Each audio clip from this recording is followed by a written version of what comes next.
Bloomington defensively is going to play 4 down. They're going to bring a little bit of pressure, but they're going to be really good at gap control.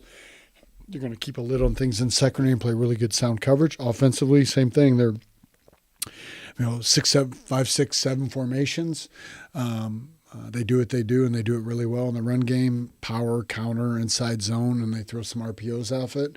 And then they're good in the passing game. Codron, the quarterback, started for them as a sophomore, a really good player, throws the ball well, runs their offense really well. They're veteran up front. They return all their offensive line from last year. So they're going to provide different challenges, but challenges nonetheless for us in all 3 phases. What are keys to win the game against VHS tonight? One, we have to have, you probably get sick of me saying these things over and over again. One, we got to have a good week of practice. We have to stack a good week of practice and understand the importance of this game. The first 4 are over. We're not worried about next week. We're worried about Bloomington, a historic, tradition-rich rivalry that we feel blessed to be a part of. We got to be better defensively. We got to be better at alignment, assignment, and day one techniques and tackling.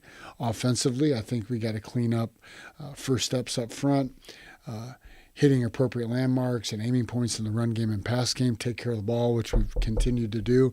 And special teams, we have to make big plays and not allow them to make any. Peoria High runs a kickoff back. That's 7 points after we had just got the momentum. We can't allow those things to happen. Well, Coach, thanks for your time and good luck tonight. Awesome. Thanks, guys. Appreciate you.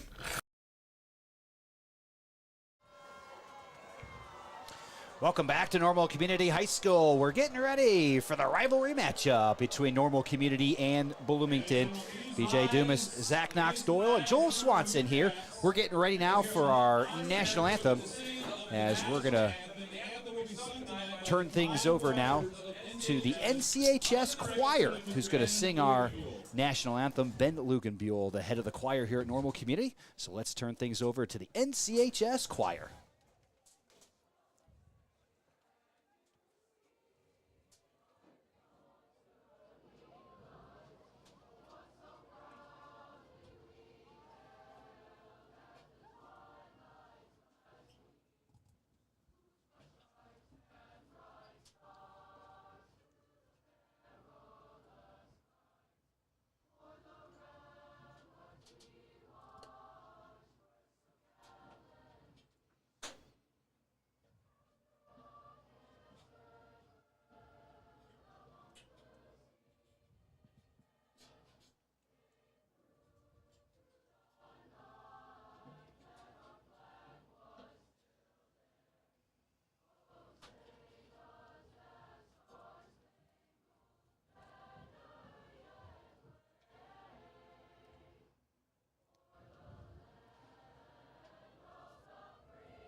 Our national anthem here from Normal Community High School tonight.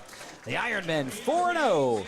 The Raiders 3-1. They will continue their rivalry, a long rivalry. Boy, these two teams have gotten together many times on the football field.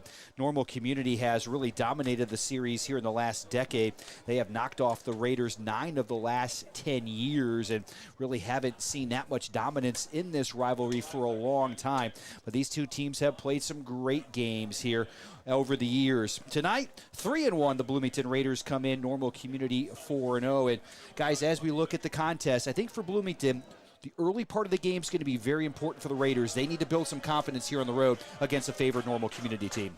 Definitely. They're going to be looking for a win here for sure, especially an upset on homecoming. That would be great team morale for them. And Bloomington hasn't made the playoffs since 2018, so they're definitely looking to make an appearance this year. Yeah, and you look at it, a Bloomington football program that, if you go back 15, 20 years, one of the best programs in the state, a 27 consecutive playoff streak there in the 90s and 2000s, going all the way back into the late 80s. They've had some great success at Bloomington High School. They've been a little down for about a decade, but Coach Godfrey really tried to bring them back, and sitting at 3-1, they have built some nice momentum here early in the season. Yeah, a mentor of mine used to play for them in the 90s, and he always talks about how good they used to be and how things haven't been the same for the last couple of years, but it's looking up for Bloomington right now. And last year they were 3-6. This year they already have the same amount of wins, sitting at 3-1. So I mean, it's looking up for him, but this is going to be a huge game for him on the road, the homecoming game for community. Yeah, and there's no doubt about it. Just Bloomington, just like normal community, normal West, that when you look at your schedule and you circle games on the calendar, you're circling the game against West. They played that a few weeks ago, and the game against normal community. Those are the two big ones on the schedule, and they really have a chance to make their whole season tonight here against the Ironmen. Boy, normal community is going to see the best effort from Bloomington. The question for the Ironmen is they cannot overlook the Raiders after two big wins in the last couple weeks. Yeah, and if we look at the running back Cam Smith, last week he had 159 rushing yards with 1 touchdown, and then their receiver Keontae Hamilton had 2 touchdowns last week, and he has 6 on the season. Yeah, absolutely, and this is a talented football team that comes in to normal community tonight. Bloomington holds an overall edge in the series, 64-45 with 8 ties having to go way back, but the Ironmen have won 9 of the last 10 contests in this rivalry, including a 35-7 decision in 2002. The lone win that Bloomington has had was actually the spring game that was played in the COVID year. They knocked off the Ironmen 12-6 in that particular contest. But other than that, going all the way back to 2012, the last time they beat them in a fall contest, 20-18. That was back in 2012. And if you look at the numbers, normal community not only has won the games, but by pretty wide margins as well. The Ironmen have been able to dominate this series here for quite a while. Well, here we go. We kick things off from Dick Tharp Field tonight. Will Castro, the sophomore, is going to put a foot into the pigskin here to start us off. Kind of a gray, cloudy day. We haven't really talked about the turf at all, but boy, it rained quite a bit yesterday. It rained pretty much all morning into the afternoon. Normal community has an outdoor pep assembly for homecoming. There was questions whether or not that was going to happen, have to be moved inside. They did get the pep assembly in the football stadium here outside today, so the rain did stop in time. But the turf is definitely going to be an issue. There's no doubt about it. Hard for all of that to dry out in the time that they had. Castro puts the right foot into it, and here we go from Dick Tharp Field tonight. Bloomington has it at the 20, cuts it up near the 20. Nice move, and down at about the 20-yard line. On the return that time for the Raiders is Garrett Dickerson, the 5'9 senior that time for the Raiders. So Bloomington will start off here 1st and 10 from their own 20-yard line. Yeah, it was a nice kick from Castro there. Last week he went 9 for 9 on extra points, and he's just a sophomore. Yeah, he's had a good start to the season. They've been working on the kickoffs, getting better on that every single week, and that's going to be something that will probably come up for the Ironmen maybe once they hit playoff time in 7A when the margin for error gets a little smaller for normal community. A.J. Cadron is the quarterback for Bloomington, the 6'2 junior, really good athlete back there. Going to hand things off right up the middle off the right side, and that's the guy we were talking about, Cam Smith, number 5, the 5'8 senior. Yeah, Cam Smith, a great player. He rushed for 159 yards last week on 27 carries and got a 9-yard touchdown for that.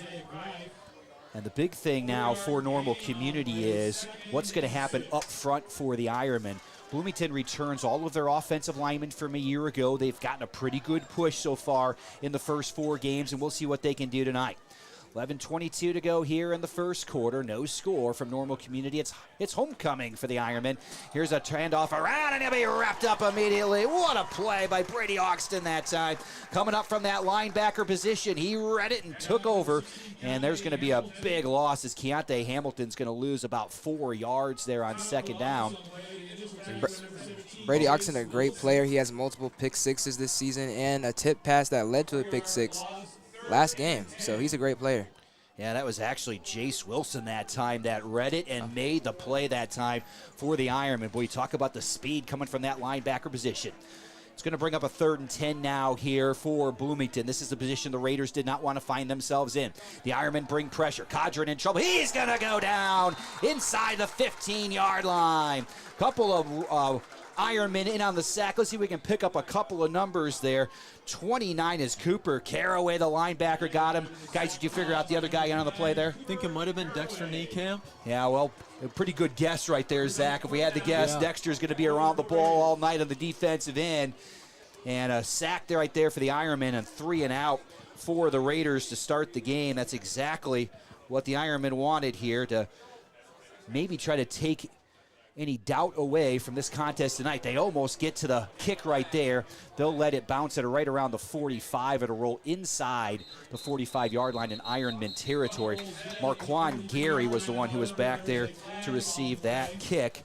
And we do have a flag on the play. We'll see what the call is. They're looking towards the Bloomington sideline. Let's see if this one's against Normal Community. Yeah, going back to that sack there, Dexter Niekamp in the other crosstown game this year against West had 3 sacks. So this could be another big game for him. It was running into the kicker that time against the Ironmen. That would have been a 5-yard penalty. Would not have been enough for a first down. So Bloomington declines. I think actually a pretty good move by the Raiders. I just don't want to see Marquand Gary with the football any more than he's going to have to touch it if you're Bloomington tonight. Definitely, and that flag definitely looked like the Ironmen almost blocked that punt, so that doesn't surprise me at all. Yeah, they really went after that punt here early in the contest. Normal Community now, the offense on the field, scoring touchdowns on their first 8 possessions a week ago. They were on fire on the offensive end. Beatty now hands the ball off to Davis. Davis on the left side. He's got the 50. Tommy's into Bloomington territory at the 40, trying to get free. He's going to be dragged down finally at the 38. Tommy Davis with a gain of 15 that time. Let's call it 16 for Tommy Davis on his first carry. Oh, that was insane. It looked like he was going to fall down after about 5 yards, and he just kind of kept running and kept running. He got hit about 5 times probably. Yeah, actually 19 on the carry that time for Tommy Davis. And as you mentioned, Zach, at least 10 of those after first contact there. Kept the legs churning, picking up a first down for Normal Community. Beatty now hands the ball off to Gary. Gary's got the left side, cuts it back in. He's got the 30, close to the 30, 31 on the play as Marquand picks up about 7. Yeah, if we look at Marquand, he has 9 touchdowns, and 3 of those are rushing, 6 receiving. Definitely, he's had every game he's had at least 2 touchdowns. Gary picks up about 6 that time on first down. It'll bring up a 2nd down and 4 here. Kalen Taylor's going to have to exit the lineup. Might have been an equipment issue for the junior right there, and we'll see who the Ironmen decide to bring on.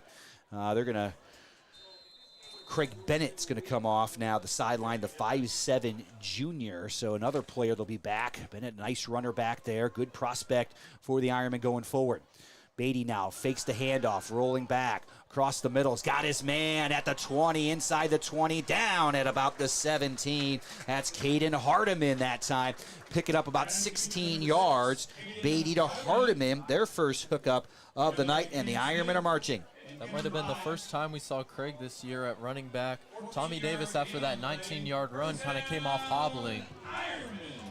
Davis now back out there on the field. That's a good sign for the Ironmen. 1st and 10 now. Ball sits at the 17-yard line in Bloomington territory. 8:20 to go first quarter. The Ironmen trying to strike first here in this crosstown rivalry. Takes the pass over the middle. It's Dexter Niekamp. He's down to the 1. Beatty to Niekamp that time. That'll pick up 16. And Normal Community now knocking on the door for their first touchdown of the night. Oh, yeah, those are great short passes. Dexter Niekamp perfectly caught, almost a touchdown. A nice job that time by Kyle selling that fake right there. Open in the middle of the field, wide open that time for Dexter Niekamp. 8 minutes to go first quarter. No score here, but the Ironmen knocking on the door. Here's a handoff up the middle. Actually, Beatty will pull it, and it's a touchdown for Normal Community. Kyle Beatty pulls it on the read right there and takes it in for the touchdown. He did that 3 times last week, starts it off this week. That's the 4th time we've seen that in the last couple weeks. We have a penalty flag on the play. We'll see if this is after the play. The 6 points on the board, so Beatty goes in from 1 yard out as the officials have discussed this a little bit. And Kyle does such a nice job of selling that. And when you've got Kalen Taylor and Tommy Davis in that backfield, Craig Bennett as well, boy, selling it is not hard. Those backers are going to be coming. And now we have a penalty here. Looks like offsetting penalties on both sides. And it's going to be a touchdown for Normal Community. So looks like a little bit of pushing and shoving after the touchdown right there. Yeah, it looks so like unsportsmanlike conduct on Bloomington and Normal Community. So offsetting penalties. So touchdown Ironmen. 7:53 to go first quarter. Normal Community 6 and Bloomington nothing. Will Castro will try to knock in that extra point. Will's gotten a lot of work with that right leg so far this year. Kick up, and the kick is good. Right down the middle. He splits the uprights. 7:53 to go. First quarter, Normal Community 7 and Bloomington nothing. Let's take a second here to hear from our sponsors of Ironman football here in 2023. Clemens and Associates. Clemens Insurance owners are proud NCHS graduates and urges you to back the Ironman. ISU, brought to you by Illinois State University, where graduates earn $15,000 more than the national average just a few years out of school. Auto House, Central Illinois' premier used car dealership. Paul Davis provides professional residential and commercial emergency restoration services for disasters of all sizes. Paul Davis professionals are available 24/7 to clean up and repair damage to residential and commercial property. Give them a call at 309-829-1199 today. Illinois State Credit Union, where everyone is proud to say, it's my credit union. Visit their website at itsmycu.org. Joel Swanson and BJ Dumas, Zach Knox Doyle here from Dick Tharp Field tonight. The Ironmen strike first, and guys, an impressive drive for Normal Community. Really do a nice job mixing up the run and the pass on that drive.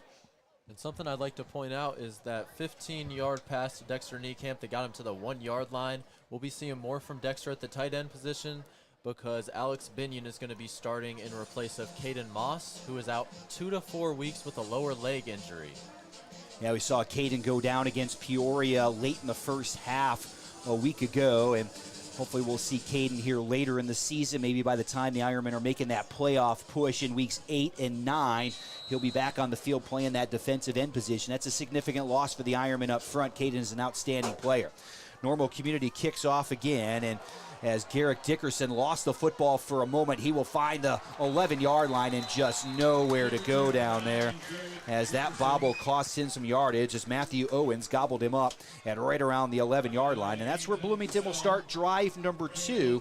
So in drive number 1 for the Raiders, we saw a 4-yard gain by Cam Smith on first down, but then Keontae Hamilton lost 4 on the second down play, and A.J. Codron was sacked for a 6-yard loss on third down. So we'll see if the Raiders can get things going. You got to think Bloomington's going to want to run the ball, establish the ground game, and try to keep that Normal Community offense off the field. Yeah, but starting at that 11-yard line is not a good place to be when you're lining up against the Ironmen. Yeah, you're right, BJ. That's tough sledding right there, pretty deep in your own territory. We'll see how much they open up that playbook. This is Smith up the middle, and he is going to be taken down at the 11. He might have gotten a yard there that time. We'll give him a positive yard on first down. And for Bloomington, first down is going to be so vitally important. They've got to get positive yardage to set themselves up in manageable second and third down situations. Yeah, and it's important to note that last game against Danville, it was 17-14 coming into that fourth quarter, and then they ended up winning 31-14. Bloomington doesn't really get going until the end, and in this game, they're going to need to get going now. Yeah, they're going to need a fast start. I totally agree, Zach, and they have not gotten it here so far, trailing 7-0. Smith actually just got back to the line of scrimmage there on first down, so we'll call it 2nd and 10 here. Clock down to 7 minutes. Smith on the draw now, and again, he's going to run into that defensive line. There's just not a whole lot of room.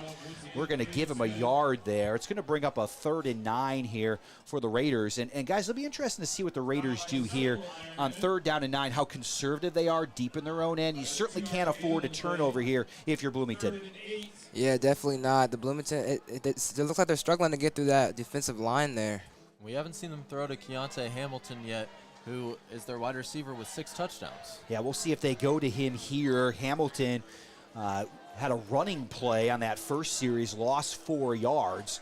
And we'll see now if the Raiders will put this ball up. 6:20 to go first quarter, 7-0. Normal Community has the lead. Cadra now rolling out. Got a receiver. It's going to be short of the sticks, though. I think he might have dropped it, actually. He did. Boy, that ball looked like it was right on the money that time. And incomplete pass. Yeah, there was Keontae Hamilton on that incomplete pass. That's what you were talking about, Zach.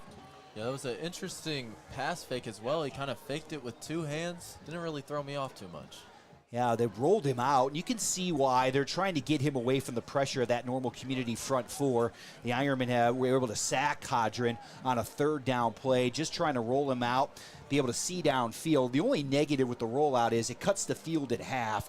All of a sudden now half your receivers are just not going to be available to be able to do anything, but Bloomington's going to have to try to keep him out of pressure as much as they can here tonight. 6:13 to go first quarter, and we'll see if they're going to punt to Marquand Gary. Gary standing right at midfield, a high snap that time, and I think that snap might have thrown some players off. I think this is going to be a penalty against Bloomington right here, and we will have a false start against the Raiders. So we saw a couple personal foul penalties early on. Now a false start against Bloomington. That will move the ball inside the 10-yard line. One of the things we talked about in the pregame was Bloomington had to get off to a good start tonight. It has not happened for the Raiders.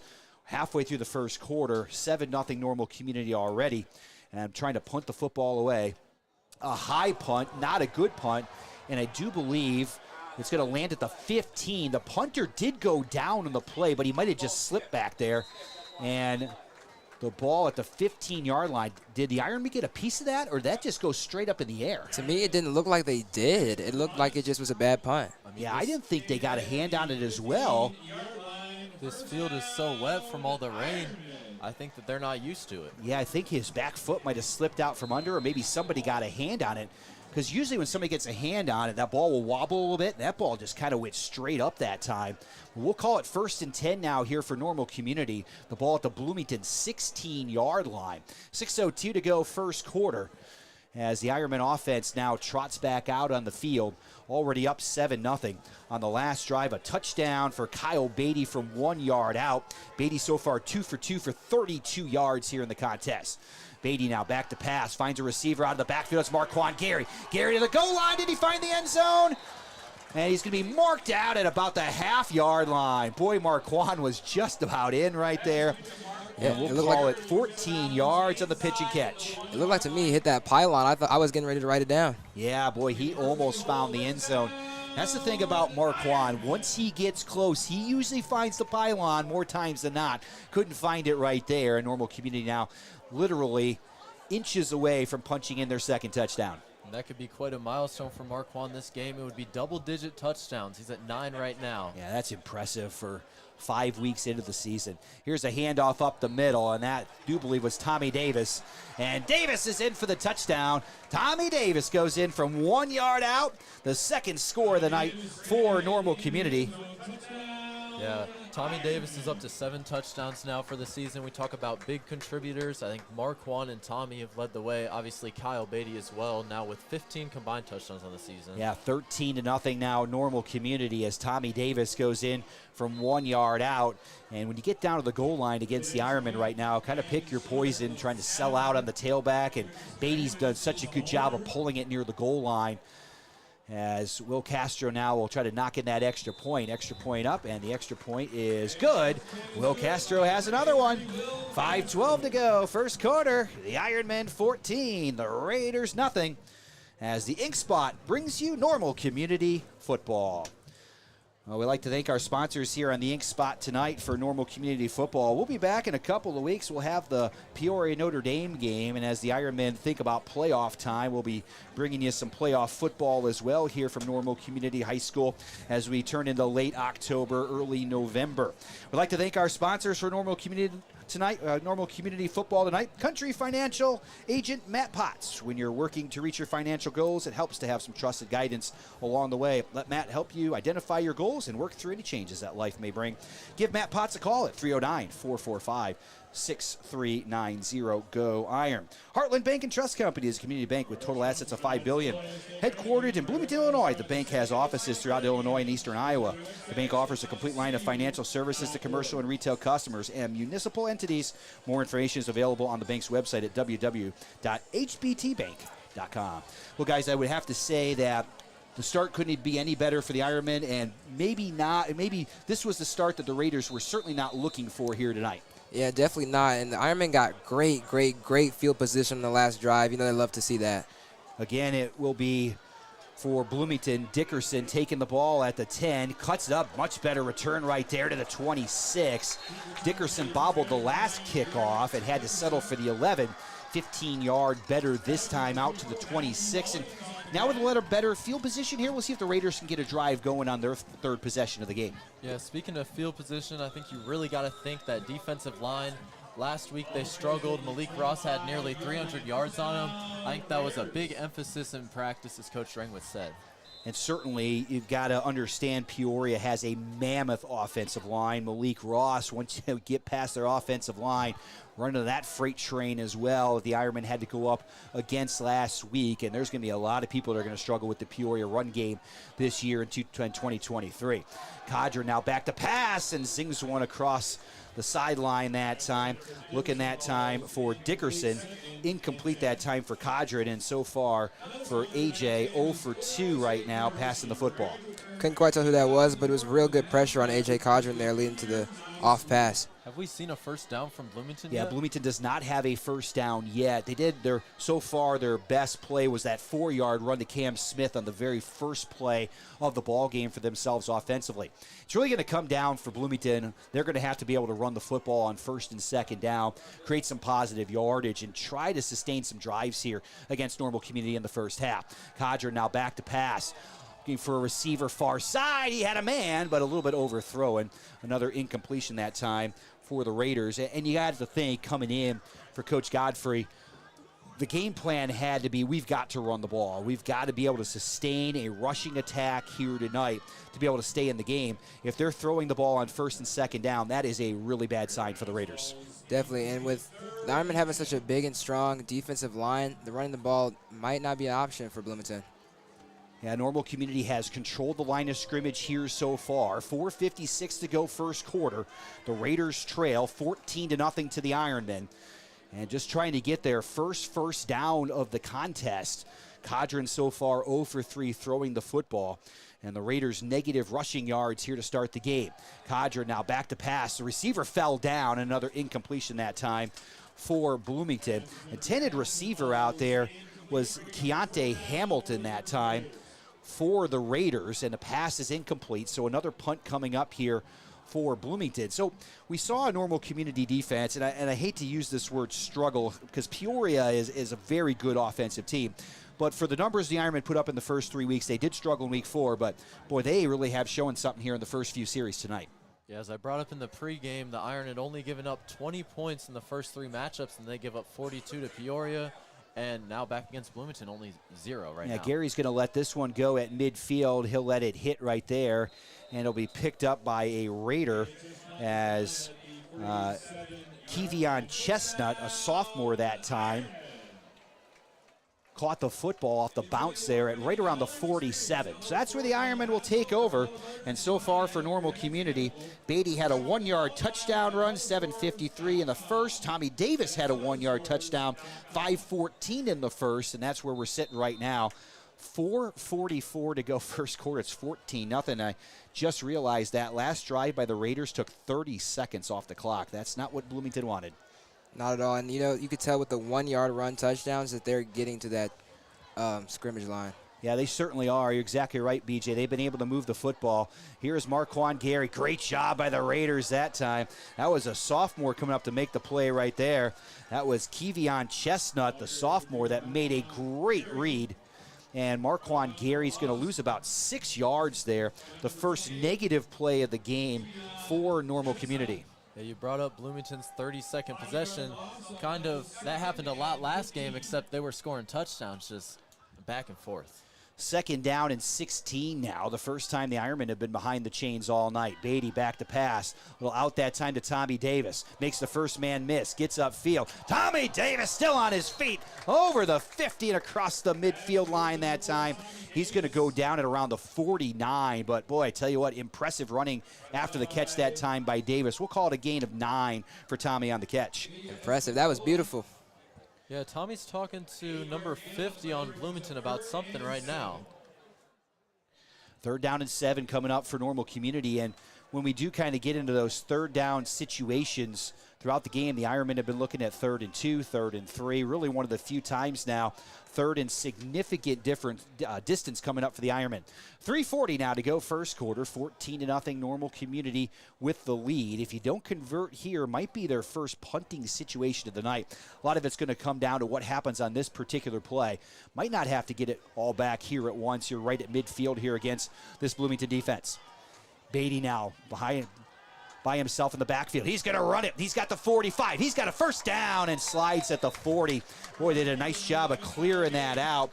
And Beatty sold it really nicely.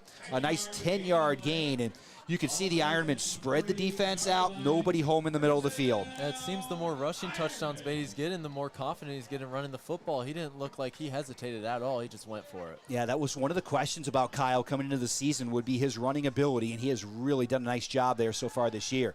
Beatty now back to pass, kicks the ball off. This is Ivo Austin. Austin's got the 35, runs all the way across the field, and ran an awful long way to pick up 5 yards on the play right there as the 6-foot junior goes down at the 35. Yeah, they had Ivo wide open there, but they also had Marquand Gary wide open on the other side as well, so it could have went either way. Yeah, Marquand was showing his hands. He clapped a little bit, looked like he wanted the ball. Wondering if it's going to go to him this possession. Haven't seen anything from him in a little bit. 2nd down and 5, and again, it's Kyle Beatty by himself in that shotgun formation back there for the Ironmen. 2:38 for the first, 14-0 Normal Community. Beatty now dumps it off. The pass is short and dropped. Now, do remember, it's going to be a slick football tonight. That's on both sides. That field is wet. It rained most of the day yesterday, much of the day today, so it's going to be a slick football. That's the first incompletion for Beatty tonight. He was able to drop in his first 5 passes, now 5 out of 6 for 60 yards. And I'm not sure if you guys saw this, but Miguel took Tommy Davis's towel earlier, and Tommy was asking for it back for about 30 seconds. So that was the conversation that was going on down there. Yeah, I was wondering what was going on, Zach. And then a teammate filled in and got the towel back for Tommy. It's going to be important in this game with this slick football. Absolutely. The towel becomes vitally important on a slick night here. Here's a pitch to the outside. Tommy Davis has the 35-30. He's got a first down for Normal Community. Pickup of about 6 yards there. Davis now 3 carries for 26 yards on the night. Clock goes under 2:30 to go first quarter. 14-0 Ironmen, and they are looking for more. Yeah, especially last week, scoring 63. They're on pace for another high-scoring game. They certainly are. That time, a nice pitch to the outside, able to get Tommy on the edge where he can make something happen. Beatty now takes the snap. Rolling back, they set up a screen. Nice job by the Raiders, and it's a good thing he dropped that football right there. Kalen Taylor had nowhere to go as Bloomington snuffed that one out very nicely. Good defensive play by the Raiders. Yeah, great defensive play by Kevion Chestnut out there. He took down the receiver there to get the incomplete pass. Yeah, we've called his name a couple of times already, as Chestnut is a 5'6" sophomore out there for Bloomington. He's made some really nice plays for the Raiders here so far. 2:06 for the first, 14-0 Normal Community. Here's Marquand Gary. Gary's got the 25-20. First down inside the 15, and he'll be knocked out of bounds right around the 10. We'll see where they call it. They're going to call it the 11. 19 yards for Marquand on the pitch and catch right there. Marquand's 2nd catch of the night, 2 catches for 33. Yeah, Marquand looks good running up that sideline every time. I know he's happy to get that ball. He was asking for it the last couple possessions. Beatty went to him there. Now Marquand's got it again at the 10. Now at the 5, skips over a tackler right there, and he went out of bounds at right around the 5-yard line. They're going to mark it right at the 5 and trying to get Marquand out in space. His 3rd catch of the night right there. And we've got a 2nd down now at the 5-yard line here for Normal Community. It's interesting to see how the Ironmen are playing Marquand. A lot of times it's deep, like 30, 40-yard passes, but it's just been little 5-yarders. Ivo Austin fighting for the end zone. He's crossed the ball over the plane. Touchdown, Normal Community. As Austin goes in from 5 yards out, as Normal Community strikes again.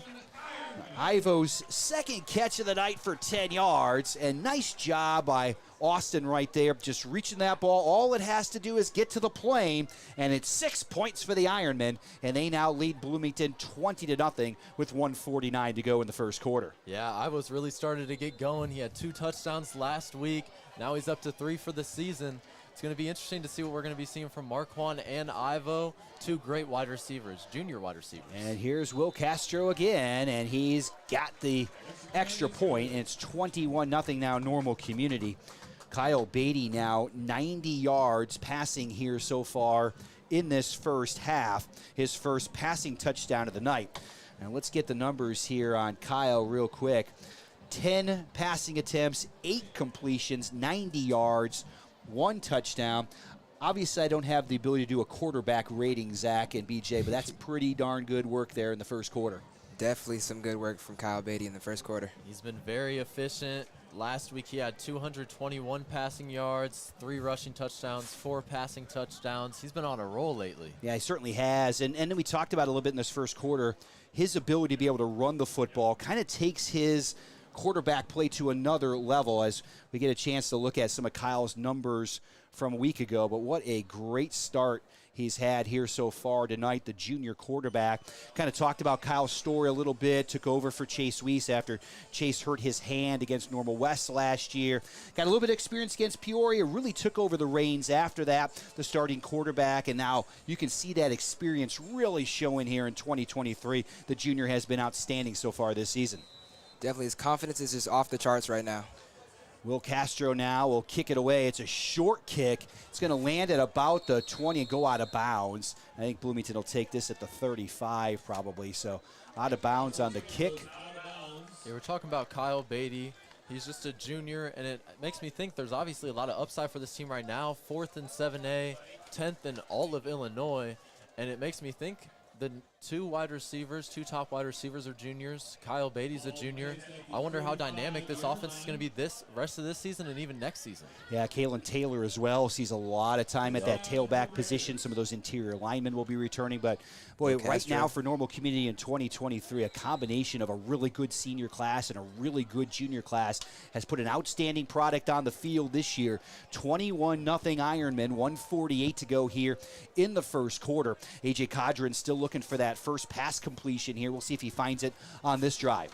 Cadron will hand it off to Smith up the middle and just nowhere to go as he is just snowed under. He's going to lose a yard or two on the play. And Zach, how many yards was Cam Smith coming off last week? Cam Smith was coming off 159 yards last week. 159 yards in a nice win for Bloomington a week ago. Not happening here so far tonight, as Smith has 4 carries for 4 yards here so far in this first quarter. Clock keeps moving now, 1:15 to go in the first. 21-0 Normal Community has the lead, and the Ironman defense has been outstanding. Codger now will take the snap. Looked like they might have left a little early on the play, and an incompletion that time. And again, looking for wide receiver Garrick Dickerson. Yeah, the wide receivers of Bloomington, and just Bloomington in general, their shoulders are already kind of starting to shrug. Just not a lot of positive body language. Yeah, it certainly hasn't looked good so far for the Raiders. They haven't had much go right so far here in this first half. 1:03 to go first quarter.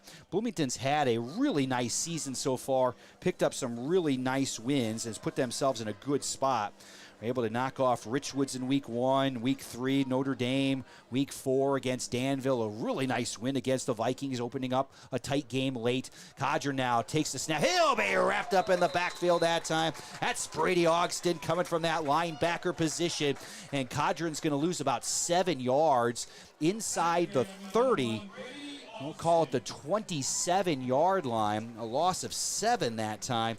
That's the second time Codron's been sacked in the game. So we'll call it 4th down here and about 17 now coming up for Bloomington. And, boy, the defensive line for Normal Community has really caused some problems for the Raiders. Yeah, really. Like Zach said, I saw some hanging heads after that sack. What's up? And a fair catch by Marquand Gary at the 43. Most of my attention was in the backfield that time as the kicker for Bloomington did go down again. The punter for Bloomington is Mikey Kimmel, the 5'11 junior. He's been busy so far tonight, and he got a penalty on the first punt running into the kicker. The Ironmen going after that one as well. So it's still 21 seconds to go here in the first. Normal Community leads Bloomington 21-0. A Beatty touchdown in the first quarter, 7:53. Tommy Davis made it 14-0 at 5:14 of the first. And Ivo Austin caught one from Beatty from 5 yards out to make it 21-0. That was at the 1:49 mark of the first quarter. That's where we're at right now. We'll get an offsides penalty against the Ironmen, as I think somebody left a little bit early that time. That's going to cost them 5. We talked about Beatty so far, 8 for 10 for 90 yards passing. Tommy Davis, 3 carries, 26. Kyle with 2 carries for 11. Marquand with a carry for no yards so far. That's been the running attack, and it really has been the passing game so far for the Ironmen that's been so valuable, but field position has really played in Normal Community's favor. This is Tommy Davis right here. He almost got back to the original line of scrimmage. We'll give Tommy 5 yards there on first down. And this may be the first time this season that we've seen the Ironmen put up 21 without Marquand getting a touchdown. It's just so interesting how dynamic this team is. And you talked about the passing game. He's got so many options. Yeah, they certainly do, and a lot of guys can get it done. We have reached the end of the first quarter here from Normal Community High School tonight. It's the Ironmen 21 and the Raiders nothing, as Normal Community's gotten themselves off to a terrific start. Well, I'd like to thank our sponsors here on the broadcast, on the live stream here. We'll be here tonight. We'll be here in a couple weeks as well for the Peoria-Notre Dame game, and then hopefully we'll have some playoff football for you in late October, early November. That's where the Ironmen are heading. Normal Community Football on the Inkspot, brought to you by Heller Ford in El Paso and Pontiac. Enjoy the award-winning Heller experience at Heller Ford in El Paso or Heller Ford Motors in Pontiac for your next vehicle, or shop them online at hellerstores.com. That's hellerstores.com. We're worth the drive. Ironman football brought to you by IAA Credit Union, created in 1951 to serve the Illinois Farm Bureau family of companies, employees, and customers. Their mission is to build personal relationships that promote smart financial decisions and provide convenient access to money. Visit www.iaacu.org to become a member today. Thank you to all of our sponsors here for Normal Community Football this year, bringing you the first year of our Ironman live stream on the football side. Hoping to bring you some other Normal Community events here as the school year goes along, as, boy, the Ironmen have excellent athletics just about across the board. Tommy Davis now has the carry. He's got the 50, 45. Tommy's off to the races. He's got the 20, 10, 5. Touchdown! Normal Community. There is a flag on the play. This one might be coming back. And we'll see what the call is from the official, and it will be a hold against the Ironmen. So wipe that one off the board right there. The hold's at right around the 44-yard line. Boy, once Tommy found daylight, they were not going to catch him right there. Yeah, and I think I saw that. I'm pretty sure it was Caden Hardiman there. I thought it was a nice block, but I was wondering if they were going to call holding there. Well, he's going to pick up that holding penalty. It was thrown at the 44, so this is going to push the Ironmen back 10 yards from that particular spot. So right around the 46 is where they're going to put that football down. It's going to be a second down and about 7. So the interesting thing in high school, though, because it's a spot foul, if it's downfield, you obviously lose the play, but still got a couple of positive yards out of that. So second down coming up now for Normal Community. Take the touchdown off the board for Tommy Davis right there. And the Ironmen lead 21-0, 11:53 to go here in the second quarter, and we'll see what they pull out here now at a 2nd and 7. Beatty's got Kalen Taylor next to him. They set up the screen to Marquand Gary. Marquand catches at the 40. He's got a long way to go, and the Raiders are all over the play. That one was snuffed out from the very beginning, and now we got more flags here on the field. As, boy, Marquand caught that awfully deep that time and just nowhere to go. Yeah, it looked like they had, I think, Kalen Taylor on the other side, too, with the fake. They could have passed it to him, too, maybe got a couple more yards off that. We'll see if this is another penalty against the Ironmen. Marquand ended up being 11 yards behind the line of scrimmage at one point on that drive. Yeah, he had a long way to go just to get back to the line of scrimmage right there. We'll see what the call is right here. And we've got a penalty against the Ironmen. Yeah, a common theme we've seen against Ironmen in the real competitive games like this is a lot of flags. We saw this in West. In West game, they had, what, 10 penalties for 100 yards? I think it was 9 penalties for 100 yards. 9 penalties. Yeah. And then last week it wasn't much of a problem, but this week it's definitely hurt them, especially on this drive, the first really struggle we've seen from Community on offense. I think it's the rivalry games. So Definitely. A 15-yard penalty there against Normal Community. Not 100% sure exactly what that call was from the official. We heard a legal block, so we'll go with that there. And the Ironmen now have dug a deep hole here on second down. Hand off to Kalen Taylor, and he's going to be dragged down by the Raiders right there for maybe a short gain of about a yard. Nice play by Kenner by that time. The 6'1 junior did a really nice job getting through a tackle right there and making a play for the Raiders. Yeah, and Kenner Bai leads the team in tackles, with I think about 28 tackles, 7 per game. Yeah, he really got to the football right there. Well, let's see what the Ironmen can dig out of their playbook here on 3rd down and 21. Usually not a number of tremendously great options on 3rd and 21, but we'll see what the Ironmen can do. Safeties are probably going to play pretty deep here for the Raiders. Trying to get off the field for the first time. The Ironmen 3 possessions, 3 touchdowns. As Beatty drops back to pass. Kyle looks downfield. He's got a man. That's going to be a first down for Normal Community. The catch that time was by Caden Hardiman. And Hardiman picks up 24 yards. And that pass from Beatty was right on the money. Yeah, as a Raider, that's definitely not what you want to see. Things were looking up after Ironman got so many penalties, but that's a great play from Caden Hardiman. Yeah, Beatty now goes over 100 yards on the night. Looking for more. He's got Hardiman. Oh, in stride. He just overthrew him. Boy, Kyle had him. They had the linebacker on him, and Hardiman had gone right past him down the slot, the steam of the field. That would have been 6 if that pass is on the money, just a little bit overthrow him, and probably the first poor throw we've seen from Kyle tonight.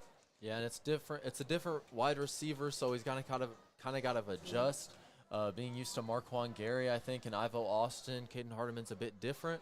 Although against West, Caden Hardiman got about 90 receiving yards. So in these rivalry games, I think he likes the ball. Yeah, so far tonight for the wide receivers, Marquand Gary, 3 catches, 39. Caden has 2 catches for 40. Ivo Austin, a couple catches as well. Football goes up the middle that time. I do believe Kalen Taylor got that particular carry right there. We'll pick out a number here in just a second. But not much there for Taylor. He might have gotten a couple of yards. First positive yardage for Kalen on the night. We'll call it 2, 3rd and 8 now. And second time here on this drive that the Ironmen have faced a 3rd down with some significant difficulty here and some significant distance. It's a different type of drive than we've seen from the Ironmen so far today. It's kind of just been easy touchdown, easy touchdown, easy touchdown. This has been about 4 minutes long, I think.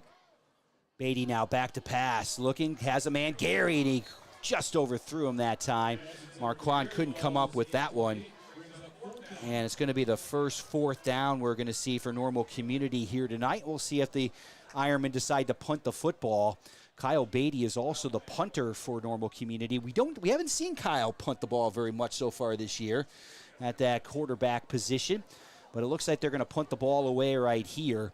9:58 to go second quarter before halftime. 21-0, the Ironmen have the lead over the Raiders, but Bloomington's got to be feeling a lot better after getting a stop right there and have a timeout for the Ironmen. So really the first time tonight we've seen any adversity for Normal Community.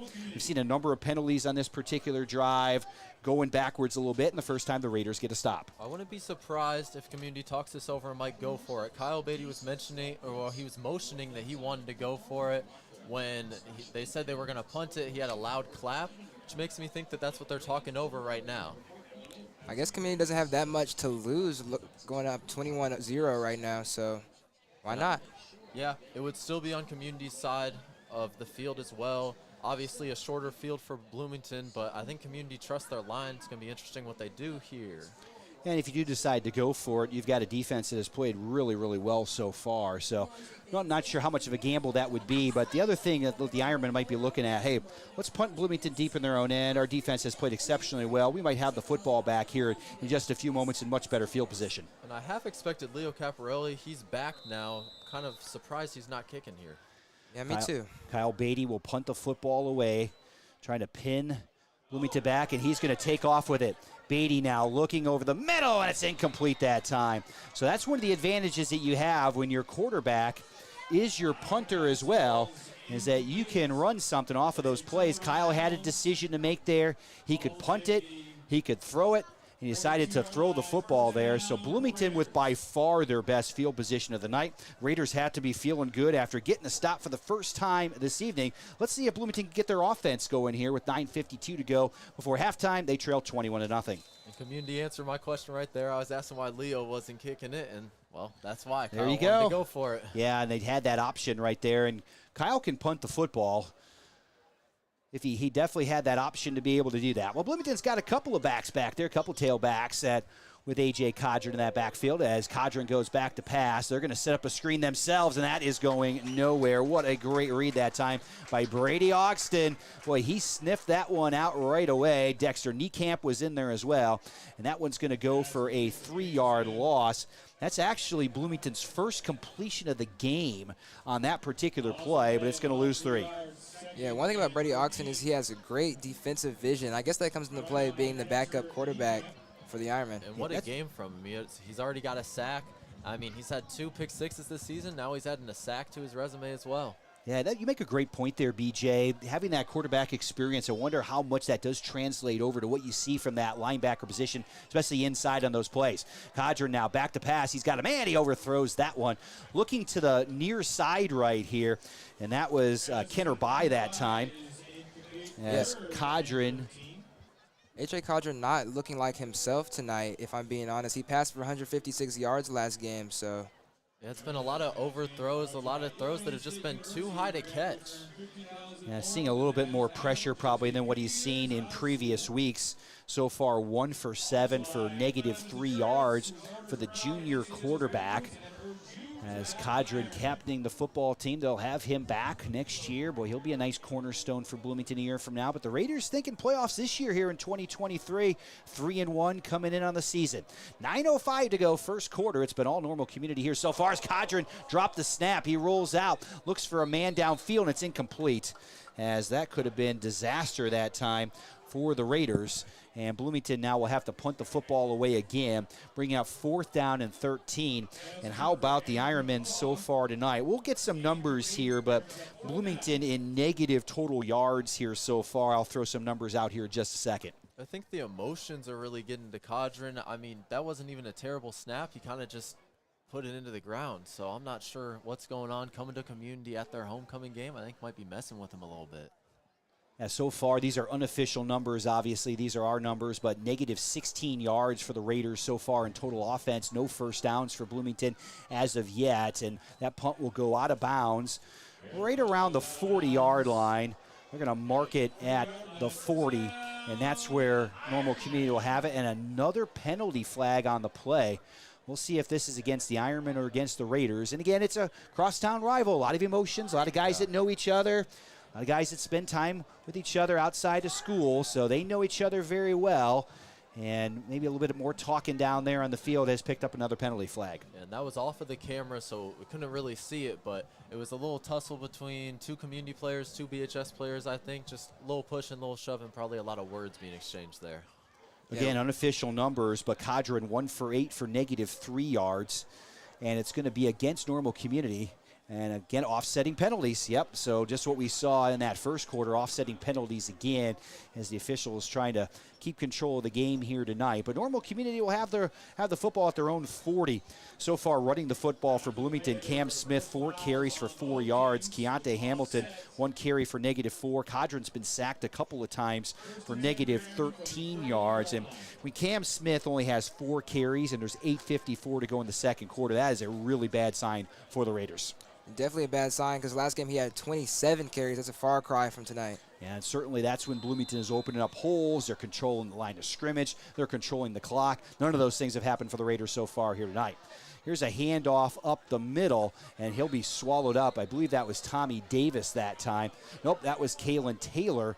Taylor got back to the line of scrimmage, and the Raiders on the last couple series have done a much better job on the defensive end. Normal community pretty much did everything they wanted offensively on their first 3 drives, but Bloomington has been much better here on the last drive and then starting off this drive well here as 2nd down and 10. Yeah, maybe Coach Godfrey gave him some words of inspiration or something, but they've seemed to be locked in. Yeah, they've done a much better job here slowing the Ironmen down. They trailed 21-0, 8:18 to go here in the second quarter. Marquand Gary on the outside. Gary's got the 40, and we're going to have a penalty flag on the play. This one looks like it's going to go against the Ironmen, maybe a hold on the outside. Bloomington's done a really nice job of pressuring the Ironmen at the line of scrimmage.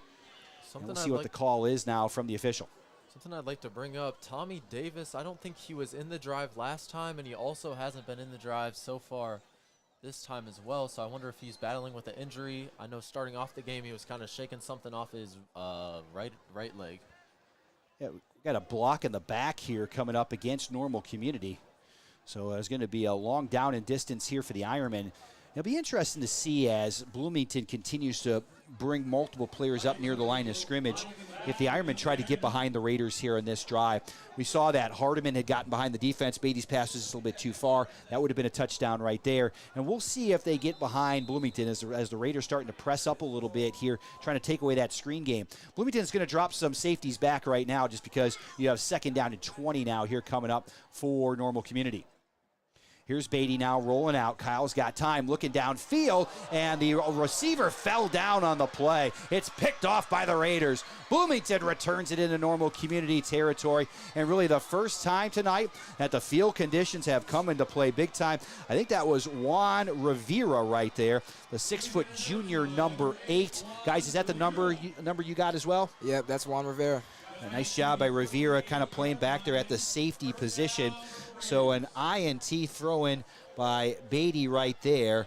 But that one right there, the receiver fell down for Normal Community. So a tough one for Kyle. It goes down as interception, but certainly a tough play there for the Ironmen. You got to think if the receiver doesn't fall down on the play, it's at least a 50-50 ball there at midfield. Yeah, and the little neon blob, the BHS fans got really loud after that. They certainly did. And good contingent coming over from Bloomington tonight. Here's a handoff going absolutely nowhere. I think that was Brady Ogston again. It certainly was. He has been all over the field tonight as Keontae Hamilton is going to lose about 7 yards on the play. We'll call it a -6 right there for Keontae Hamilton. They have handed the ball off to him twice so far on those jet sweeps, and he's got -10 yards out of 2 carries. Yeah, that was definitely a great defensive play by Brady for sure. And back again with our unofficial stats, I think Brady's had two tackles behind the line of scrimmage for a loss of 9 yards and then also a sack. I think unofficial stats is what we do best here, Yeah, so it really we're doing is. a great job with that.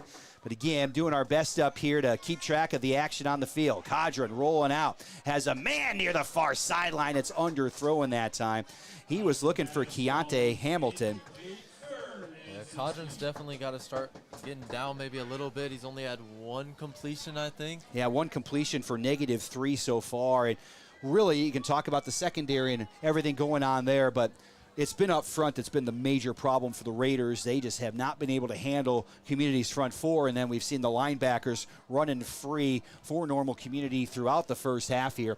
7:12 to go before halftime. Thanks for joining us on the Inkspot tonight. It's been a rainy Friday here in Central Illinois. Homecoming for Normal Community, and the Ironmen making the most of it, up 21-0. 7:12 to go before halftime. Bloomington looking for their first down of the game still, and we are going to get a penalty against, it looks like against the Raiders here. Look at the official call, and it is going to be offsides against Bloomington. So back them up 5 yards. That's going to go back to the 41-yard line. Yeah, Going to bring up 3rd down and 21 here now for Bloomington. I think playing the run-heavy Peoria team last week was the best thing for Community. They were ready for Cam Smith on Bloomington, and I think that's been the key. He's had, what, 4 rushing yards?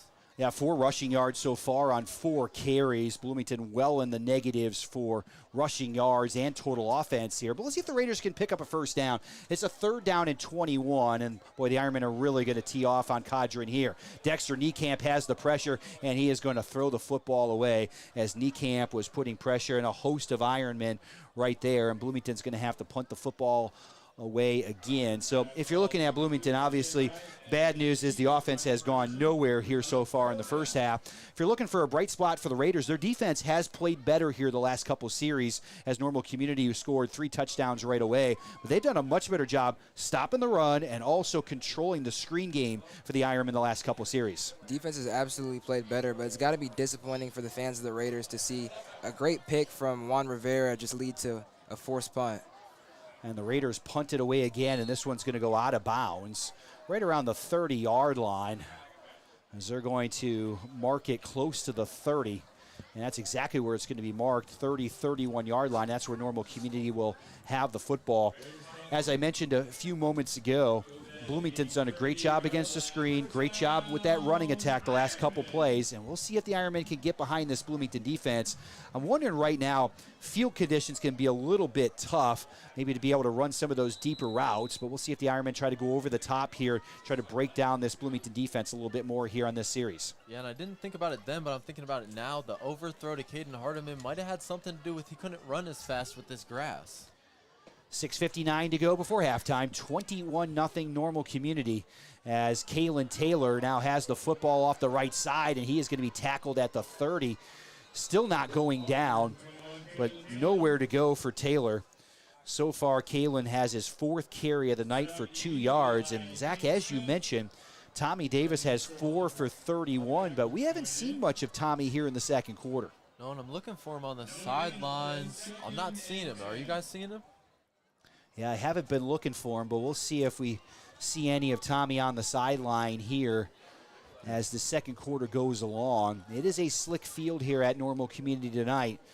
6:20 to go before halftime. Here's Beatty now over the middle. That ball was tipped that time, looking for Marquand Gary.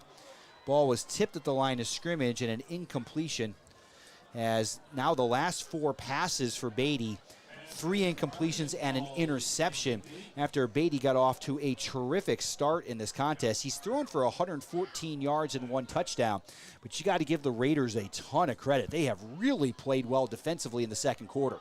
Yeah, if they could just get that offense rolling, this could be a much, much closer game. Yeah, the offense for Bloomington has not been able to do anything against the Normal Community defense. We'll see what the Ironmen can do here on 3rd and 10 as 2 safeties back for Bloomington. And a pitch to the outside now. Here's Kalen Taylor, cuts it up at the 30. Kalen's got the 35, and he'll be taken down right there, a gain of 5. The longest gain of the day for Kalen Taylor. 5 carries, 7 yards for the junior. And Normal Community is going to punt the football away again, as the 3rd straight series now that Bloomington's been able to stop Normal Community, as the Raiders have done a really nice job defensively. Yeah, we haven't seen Community struggle this much on offense this year. Yeah, this might be their longest stretch without putting a touchdown on the board, at least the games we've seen so far, as they were able to score almost at will against Peoria last week, and obviously having big offensive outputs in the other 3 games as well. And we have a false start coming up against the Ironmen, so that's going to back them up 5 yards. So even though the Ironmen looks like they're going to have a halftime lead, 5:32 to go before they go in the locker room, there's going to be a lot to talk about at halftime, especially kind of the way that late in the first quarter and the second quarter has gone here for Normal Community. Yeah, there haven't been a lot of deep shots thrown as well. Yeah, we'll see if they go and look a little bit farther downfield, as Beatty now back to punt here for the Ironmen. And we get another penalty here, as no delay of game. This one came all the way from the back judge here. And he maybe was counting players, and that's exactly what he's doing. We got a legal substitution here. And he picked his flag back up. I think they might be waving this one off. I think they are. Yeah, they're going to wave it off, and maybe he got to 12, and maybe recounted again and didn't get the same number. That happens sometimes, so they'll wave that one off. Both teams with 11 on the field, so no illegal substitution on either side. Here we go, as Beatty now will kick the football away. It's a high kick. It's going to go over the 50. It's going to bounce at the 50 and take a Normal Community roll, and a significant roll that way down to the 33. That's where Bloomington will have the football. 1st and 10, 5:19 to go here in the first half. It's 21-0 in favor of the Ironmen. Normal Community got off to an awesome start in this game, scoring on their first 3 possessions. A couple of rushing touchdowns and a passing touchdown in the first quarter. But Bloomington has been tough defensively in quarter number 2. Now let's see if the Raiders can get something going offensively. So far, A.J. Codron's only had 1 completion. That was actually behind the line of scrimmage for a loss of 3. Cam Smith, 4 carries for 4 yards. Hamilton, 2 carries for -10. And A.J. Codron's been sacked a couple of times for a loss of a total of 13. Handoff up the middle. I do believe that's by that time. He's going to pick up a couple yards. We'll see if we can get an exact number that time for the Raiders. I don't believe that was Cam Smith who got the carry there on first down for Bloomington. As soon as you guys can pick up a number, let me know on that one. I don't have a number yet. No, it looks like it was Hamilton. Is that 16? No.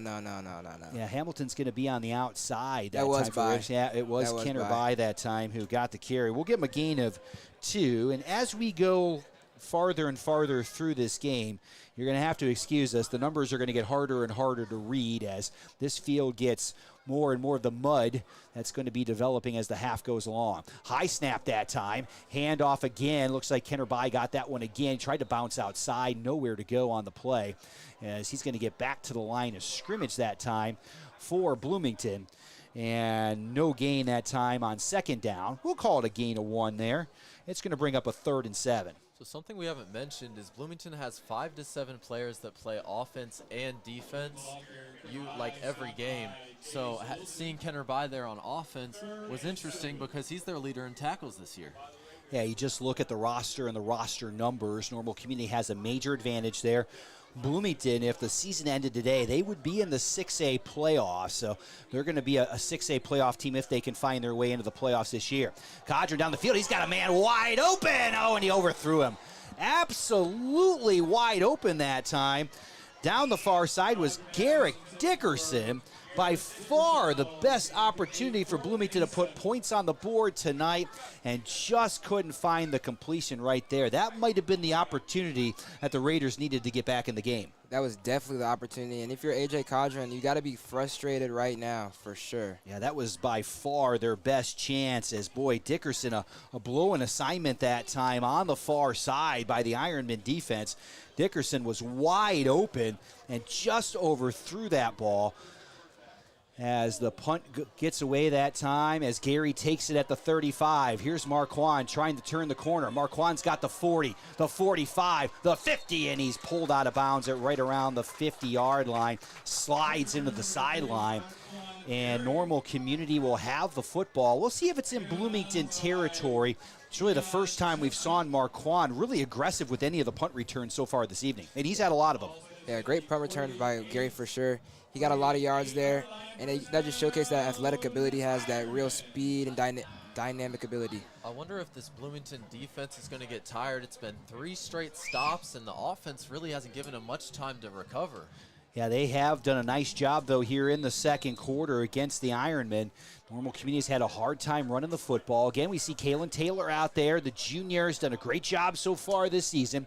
3:37 before half. It's 21-0. The Ironmen have the lead as Beatty now gets it to Ivo Austin. Austin's got the 40. Fumble the ball. It's loose on the turf. Who's going to dive on it? And it's still loose, and we'll see who's got it. As that one came free, still no signal from the official. It's Bloomington ball. So a turnover offensively for the Ironmen. 3 straight possessions of not scoring, and now a fumble by the Normal Community offense. Bloomington's got it back, and right now it's almost looking like it's a good thing the Ironmen built this lead here in this ball game, because it has been a bit of a struggle for the Ironmen since a great start.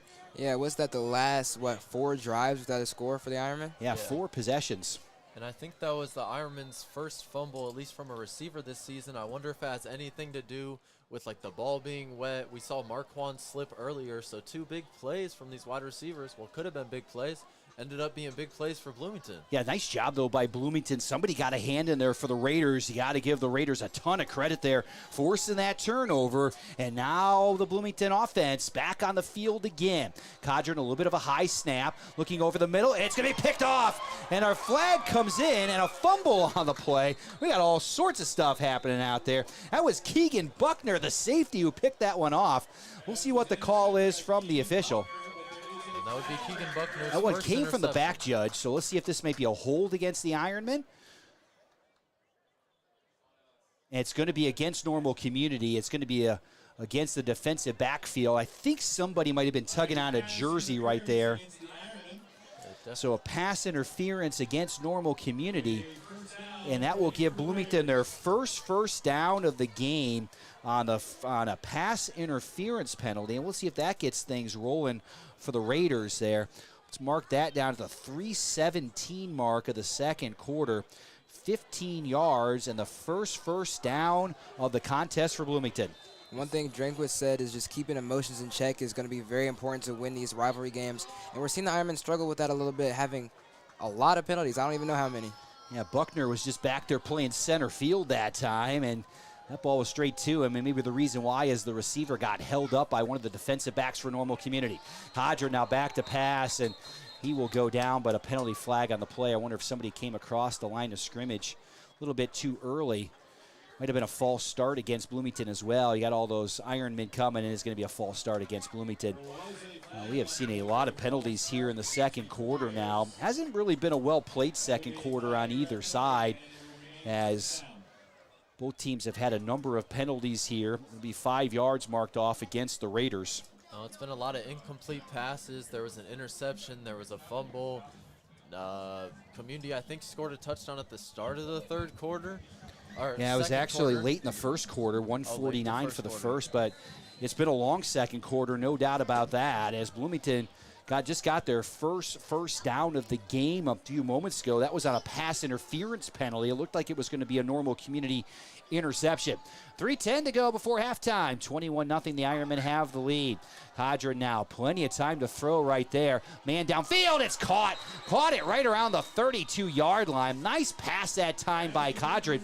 That's a gain of 20 right there. Keontae Hamilton has the first catch of the night for positive yardage for Bloomington, and A.J. Cadron dropped that one in beautifully. I think it was the first time I remember him having any time to throw the football tonight. Yeah, for real. That was the first real good play from the Bloomington offense, and that's good to see. That's good to see. And I know Hamilton's got to be excited about that. He's their leading wide receiver with 208 yards on the season and 6 touchdowns.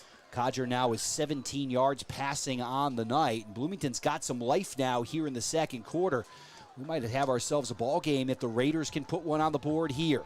1st and 10 now again. Cadron with some time, and that time is gone. Dexter Niekamp brings him down at the 40-yard line.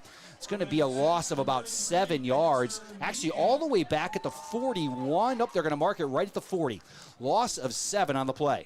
Yeah, good defensive play from the Ironmen for the CBs and the DBs back there, because AJ had a lot of time in the pocket, so he had time to throw it, but they were just covered. And since week 3, Dexter's been a beast. He had 3 sacks against West, then he had that pick 6 last week. There's a sack there. I mean, he's on fire.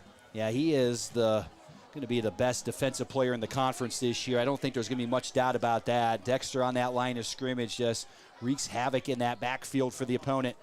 2nd down and about 19 coming up, and it's Niekamp again. Dexter Niekamp with another sack. Loss of 10 back at the 50-yard line.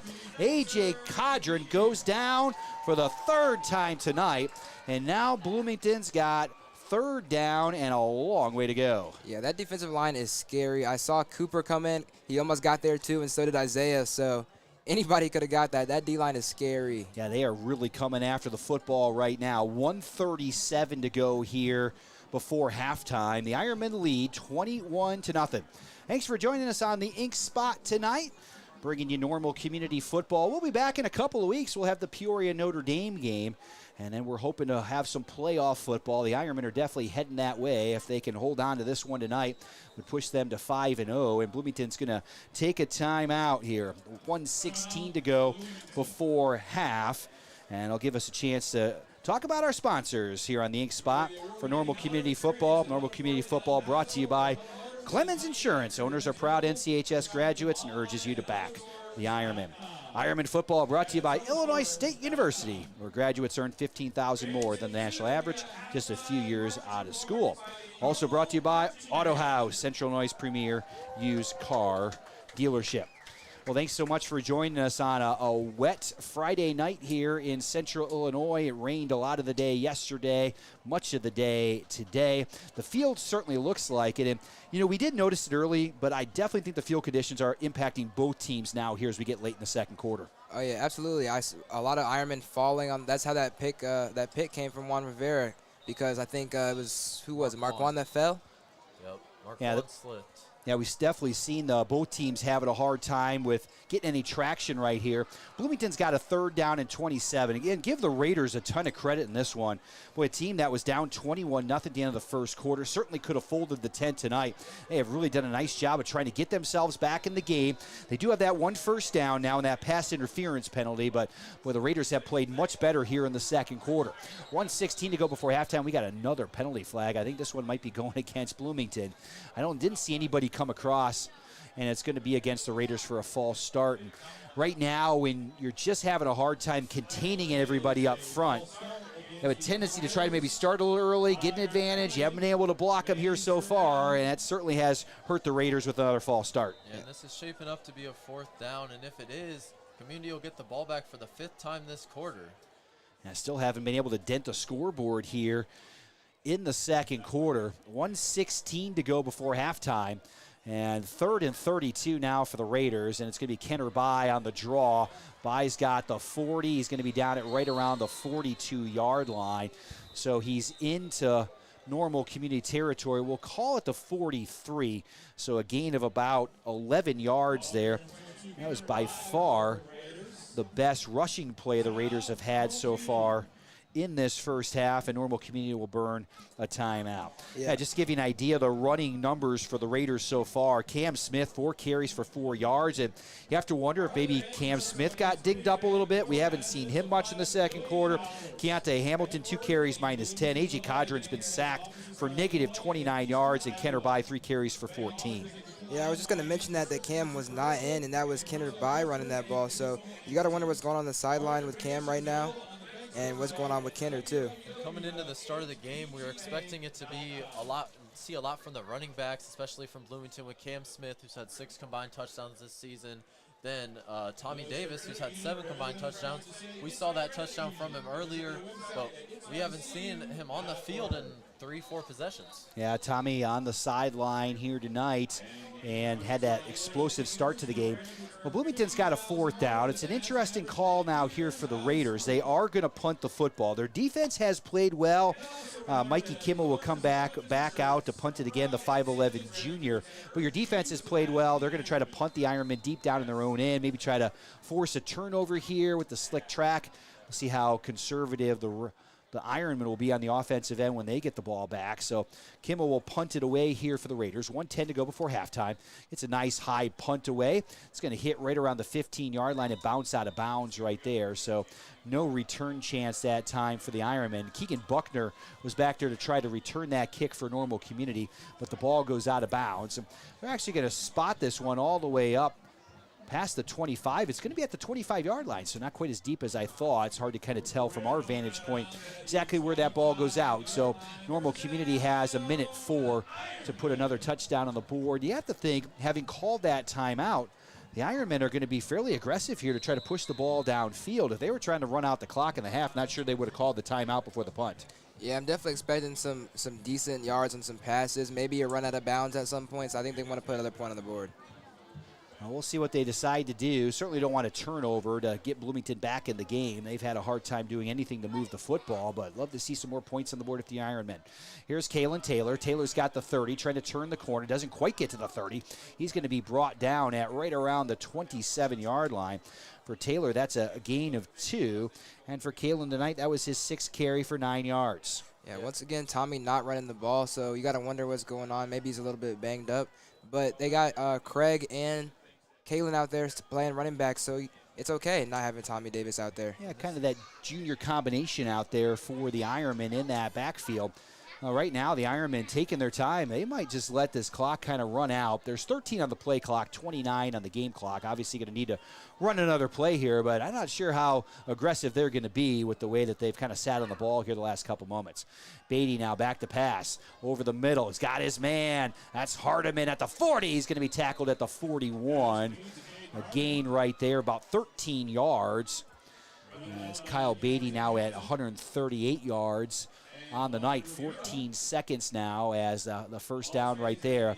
And we'll see if the Ironmen just take this one into the locker room here at half, and that's exactly what they're going to do.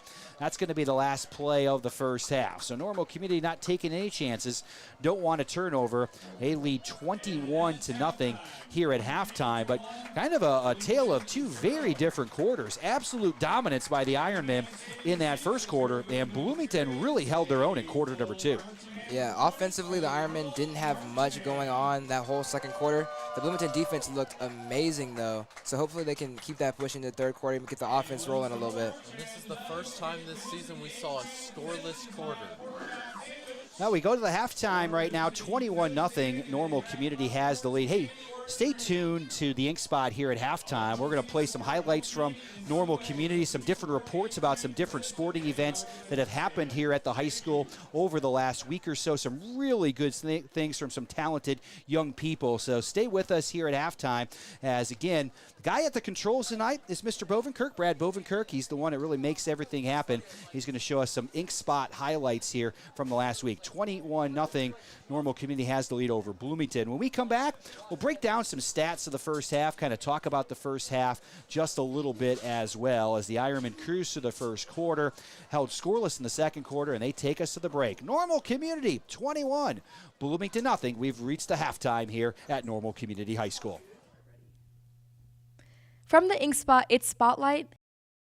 Hey everyone, I'm Pranathi, shining the light on this week's Normal Community news.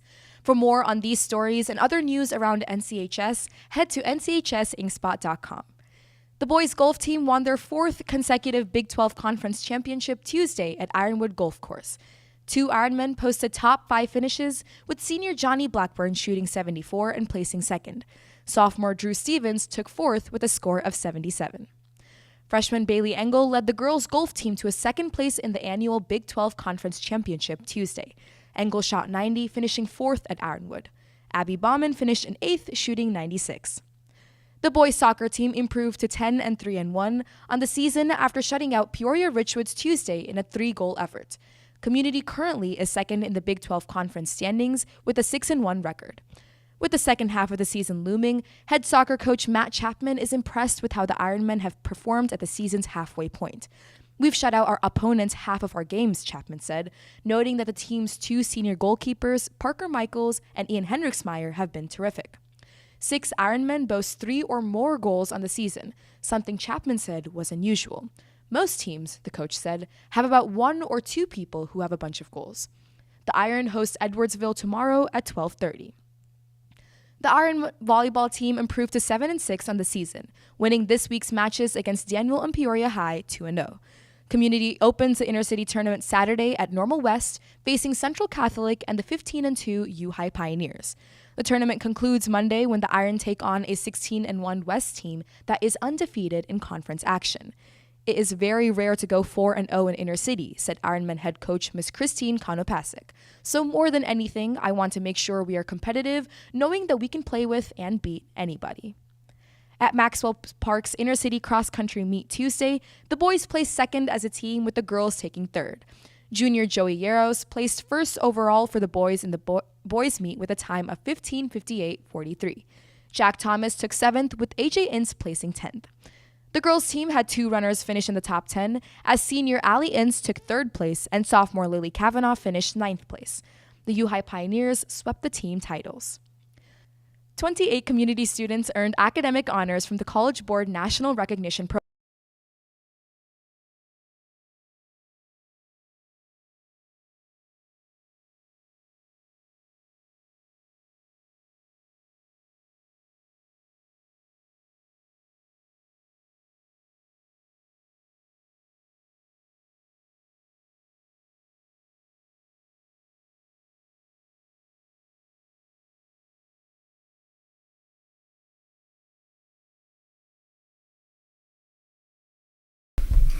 We're joined by the head coach of the Normal Community Ironmen, Jason Dringwitz. Coach, you're coming off of an impressive 63-42 win over Peoria High. What are your overall impressions with how the team played? I think we did a lot of things really well on Friday. I think offensively we played well. I think special teams, we did a great job of handling the different things that they did. Obviously offensively we can get better. Special teams, that we allowed them to recover one onside kick on a look that they hadn't showed on film. We gave up a kick returner and touchdown. We just got to clean up our technique a little bit. Defensively, we did some good things at times, but at times we weren't fundamentally sound and didn't tackle very well. So proud of our guys. A win's a win against a really good team. We're excited to win that game, but we also know there's lots of room for improvement in areas we got to clean up. You take on Bloomington High School tonight in a big rivalry matchup. With emotions high and against West in Week 3, the Ironmen racked up 10 penalties. How prepared is the team to manage those emotions this week? Well, I think every week we talk about keeping our emotions in check. I thought we did a much better job of that on Friday. Hopefully we'll do the same thing. I mean, it's always constant messaging that we got to take a deep breath, relax, play hard, and have fun. But you got to get back to steady. No matter if things are going well, get back to steady. Things are going poorly, get back to steady, and keep your emotions in check. And hopefully, we saw an improvement from the West game to Peoria High in terms of penalties. We didn't have anything like that, so hopefully we can keep that going. Last week we saw junior wideout Ivo Austin become a bigger part of the offensive game plan. Can you talk a little about his contributions against Peoria? Well, I think I was an extremely talented wide receiver with a lot of gifts and a lot of extremely high-level skills. And it just happened to be so. I mean, he's been involved in the offense the same exact way in the weeks before. Just the ball hasn't come his way as much as Marquand. And it's a credit to Ivo and how he's practiced, and he's getting better about being consistent. But he's a fast wide receiver is explosive and can score from a lot of different places on the field. And I think he played well, and I think that's a direct result of how he's been preparing and how he's practiced, and hopefully he can continue that, because if we can have him, Marquand, Tommy, Caden Hardman, Cole Morstetter, Kyle, Kalen Taylor, and our offensive line playing well, we like that combination of guys offensively. So, talking a little about the offensive line, you guys scored like 63. So how much does that have to do with the offensive line? How can you credit them for that? Well, I think anytime in football, especially, anytime you're scoring points, it's typically due to the effort of 11 people. If it's a pass touchdown, receivers got to run the right routes, the quarterback's got to make the throw, but the line's got to protect. And I felt like in the passing game we did a really good job, probably the best we've done protecting against Peoria High in a while. It's a credit to Coach Boenzi and our offensive line guys. We ran the ball well, probably as good as we've ran the ball against them. And again, that's a credit to our offensive line. Same thing. Every play in offense, every score on offense, and same thing in defense. It really relies on 11 guys doing their job. And if you don't do your 1/11th, it could be a good play, but it probably won't be a great play. And we can make a good play, an average play, a bad play. So they're getting better week to week. Again, it goes back to having good weeks of practice, focusing on the details. And hopefully, again, it's something that they'll continue to do and they'll continue to improve. Marquand now has 9 touchdowns in 4 games. Where does it stack up historically among the Ironmen in your tenure coaching? So, I mean, I couldn't give you concrete stats because I don't know that we've done a good job here of keeping historical records. But I would imagine through 4 games there hasn't been many receivers that have put up the numbers that he's had. And again, he's an extremely talented and gifted player that's explosive. But again, all these things that you're seeing on the field are a result of that, but also a result of how he trained in the winter, spring, and summer and how he practices. So hopefully he's only scratching the surface of what he can do. Kyle Beatty added a new element to his game Friday, recording 3 rushing touchdowns. What can you say about his ability to read the defense and his growing confidence in running the football? Yeah, his rushing touchdowns were awfully short, but I think it goes back to his understanding of what we're doing on the offense. Those are inside zone run plays down the goal line where we're reading either the defensive tackle or the defensive end, and they crash down and he pulls it and tries to get vertical. I think it really speaks to Kyle's a good athlete and a good runner, no doubt about it, but it speaks to his understanding of what we're trying to do offensively and schematically, and he's only getting better. He's better than he was last year as a sophomore, and I think he's getting better week to week. Beatty looked like he was favoring a leg toward the end of the game Friday. How ready to go is he this week? He's perfectly fine as far as I know. I think he's. I'm not aware of any injuries or any health concerns that he has. We saw a defensive lineman, Caden Moss, sidelined with a lower leg injury last week in the first half. Where is his status for this week? So he'll be out this week. We're hoping he's in a boot, and we're hoping to get him back somewhere in the range of 2 to 4 weeks. Provided that he takes care of himself and treats it the right way and does everything the doctors say, which I'm sure he'll do. So it was good news that we got. We thought it could have been worse, which we were worried about, but fortunately it wasn't. So with Caden out, who will be given a start? We'll take a look at Alex Binion at defensive end. Aramis Simmons could get some chances to play. Gavin Sheeler you could see him in there as well. And then that also, changes how we rotate at tight end because Alex typically is our starting tight end. So, again, you might see Alex, you might see Cooper Caraway, you might see Gavin, you might see Dexter. So all guys that have prepared well and practiced well and put themselves in a position. I think they'll be ready to play on Friday. Peoria presented some unique challenges with their game plan last week. What can we expect from the Raiders tonight? So, a different game plan. I mean, what they do defensively, they're an even front, 4 down, play a 2 high shell, play quarters, some 3 cloud. So way different, but they're also consistent the way Peoria High is. Peoria High, you're going to get a couple fronts. They're going to play those. They're going to play them well. They're going to play cover 0. Bloomington defensively is going to play 4 down. They're going to bring a little bit of pressure, but they're going to be really good at gap control. They're going to keep a lid on things in secondary and play really good sound coverage. Offensively, same thing. They're 5, 6, 7 formations. They do what they do, and they do it really well in the run game, power, counter, inside zone, and they throw some RPOs off it. And then they're good in the passing game. Codron, the quarterback, started for them as a sophomore, a really good player, throws the ball well, runs their offense really well. They're veteran up front. They return all their offensive line from last year. So they're going to provide different challenges, but challenges nonetheless for us in all 3 phases. What are keys to win the game against BHS tonight? One, we have to have, you probably get sick of me saying these things over and over again. One, we got to have a good week of practice. We have to stack a good week of practice and understand the importance of this game. The first 4 are over. We're not worried about next week. We're worried about Bloomington, a historic, tradition-rich rivalry that we feel blessed to be a part of. We got to be better defensively. We got to be better at alignment, assignment, and day one techniques and tackling. Offensively, I think we got to clean up first steps up front, hitting appropriate landmarks and aiming points in the run game and pass game, take care of the ball, which we've continued to do. And special teams, we have to make big plays and not allow them to make any. Peoria High runs a kickoff back. That's 7 points after we had just got the momentum. We can't allow those things to happen. Well, Coach, thanks for your time and good luck tonight. Awesome. Thanks, guys. Appreciate you. From the Inkspot, it's Spotlight. Hey everyone, I'm Pranathi, shining the light on this week's normal community news. For more on these stories and other news around NCHS, head to nchsinkspot.com. The boys golf team won their 4th consecutive Big 12 Conference Championship Tuesday at Ironwood Golf Course. 2 Ironmen posted top 5 finishes, with senior Johnny Blackburn shooting 74 and placing 2nd. Sophomore Drew Stevens took 4th with a score of 77. Freshman Bailey Engel led the girls' golf team to a 2nd place in the annual Big 12 Conference Championship Tuesday. Engel shot 90, finishing 4th at Ironwood. Abby Bauman finished in 8th, shooting 96. The boys' soccer team improved to 10-3-1 on the season after shutting out Peoria Richwoods Tuesday in a 3-goal effort. Community currently is 2nd in the Big 12 Conference standings with a 6-1 record. With the second half of the season looming, head soccer coach Matt Chapman is impressed with how the Ironmen have performed at the season's halfway point.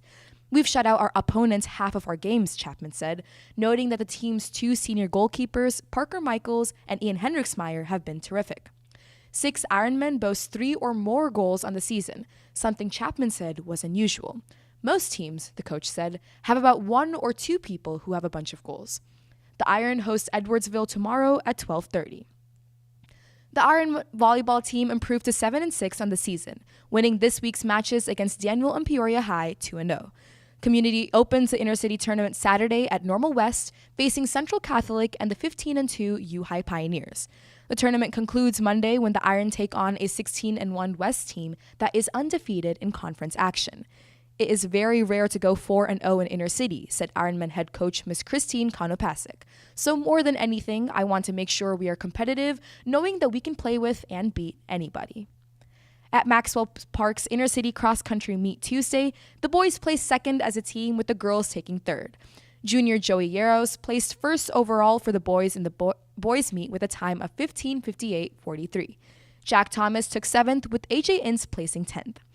The girls' team had 2 runners finish in the top 10, as senior Allie Ince took 3rd place and sophomore Lily Kavanaugh finished 9th place.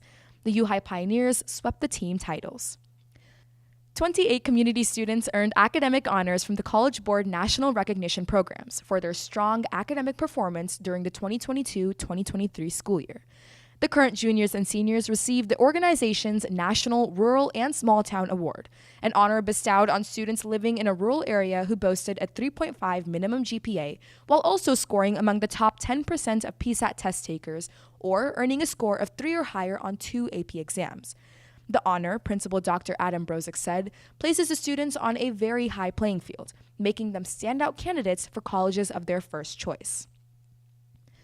FFA's Lainey Malloy was named Food Science and Technology National Champion, taking first at the Eastern States Exposition on September 15th in Springfield, Massachusetts.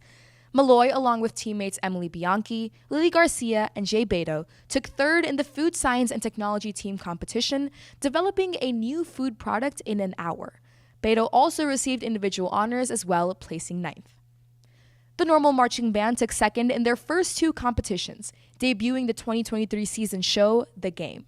The band's season opener was a rematch of last year's state finals, with the NMB once again finishing second behind the defending 6A state champions from Morton High School. Visually, NMB co-director Mr. Paul Carter said this year's chess-themed performance is vibrant.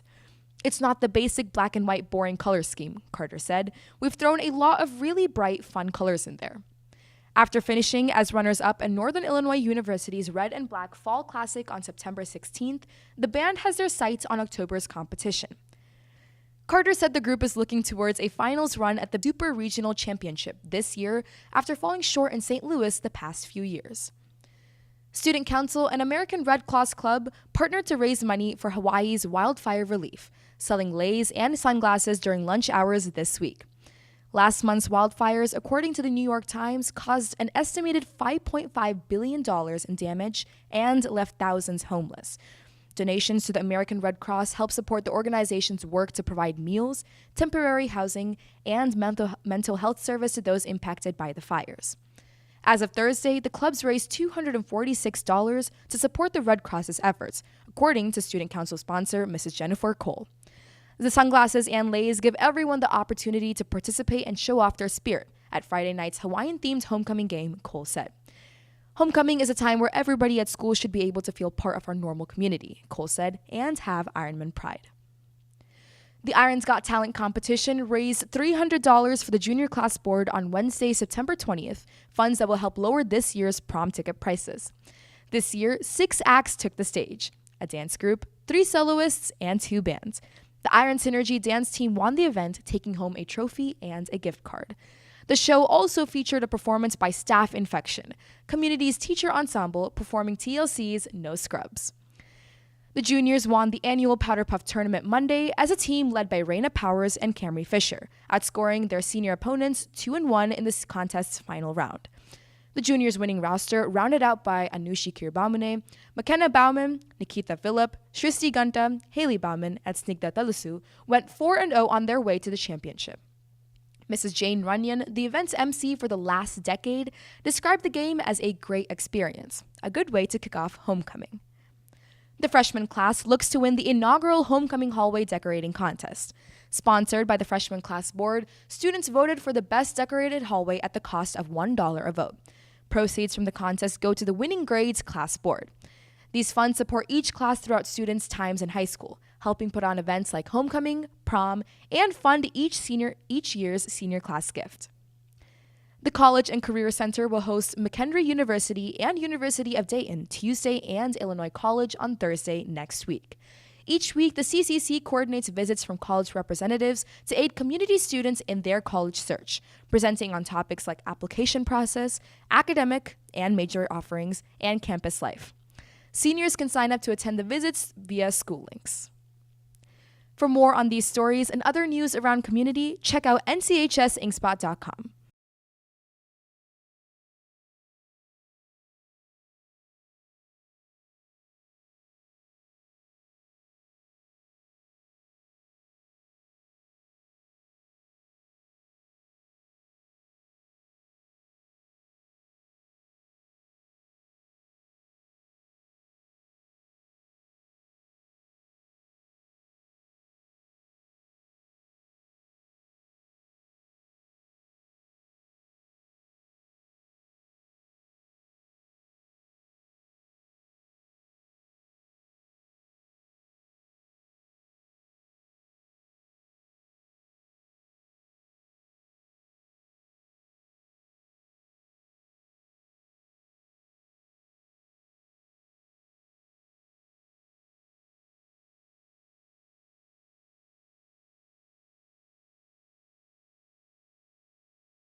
Welcome back to Dick Tharp Field. We have reached halftime. It's 21-0. Normal Community has the lead as the Ironmen got off to an outstanding start in this contest. They led 21-0 at the end of the first quarter, settling for a 21-0 halftime lead.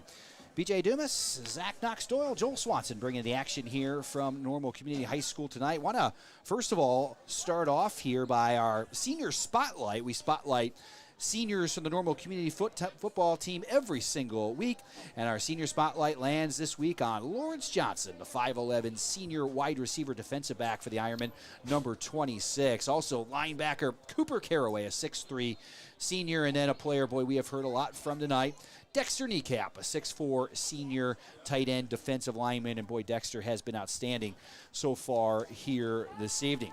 21-0 at the break. Just a couple of numbers to pass along for you. Again, unofficial totals from the first half. For the Ironmen, passing 138 yards for Normal Community. They ran for 51, total of 189. Unofficially for Bloomington, 17 passing yards in the first half, minus 21 on the ground, including sack yardage, for a total of -4 for the Raiders. Only 2 first downs for Bloomington in that first half. Individual numbers looked like this. Kyle Beatty in that first half, 138 passing yards, 10 out of 17 throwing the football, 1 touchdown, 1 interception. For the rushing attack for the Ironmen, Tommy Davis, 4 carries, 31. Didn't see much of Tommy as the half went on. Kalen Taylor, 6 for 9 yards. Kyle Beatty, 2 carries for 11. And Marquand Gary had 2 carries for no yards. Receiving yardage for the Ironmen, Marquand Gary had 3 catches for 39. Ivo Austin, 3 for 21. Caden Hardiman, 2 catches for 40. Dexter Niekamp had a catch for 16. And Tommy Davis had a catch for 9 yards. For Bloomington, A.J. Codron was 2 for 12 for 17 yards and no touchdowns in the first half. Cam Smith had 4 carries for 4 yards. Didn't see a lot of Smith as the half went on. Keontae Hamilton, 2 carries for -10. A.J. Codron was sacked 4 times for -29 yards. Kenner Biden came in and did a nice job, 3 carries for 14 yards.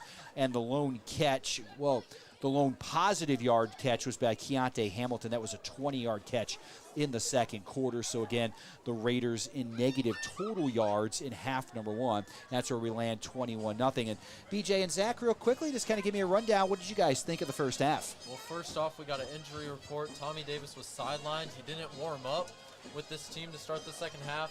I think that's been a big thing in that first half, especially that second quarter. We saw no Tommy and we saw no points on the board for Community. Now get ready to start the second half. The Ironmen will get the football first as Normal Community piled up huge yardage and also huge point totals in that first quarter, but really slowed down the second quarter. It'll be interesting to see what the Ironmen do coming out of the break here at halftime. Here we go. The first time that Bloomington has kicked off tonight. Picked out of there by Normal, and the Ironmen up the field, breaking tackles and over the 40-yard line to the 47. We'll see if we get a number, and that's going to be Anton Cassell right there, as Cassell was able to take that ball all the way across the 40-yard line before he was pulled down. 6'3 senior had a nice return out to the 46. Looking for Community, I think Marquand's going to be looking for the ball here. He hasn't gotten a touchdown yet, and he's had at least 2 touchdowns every game this season.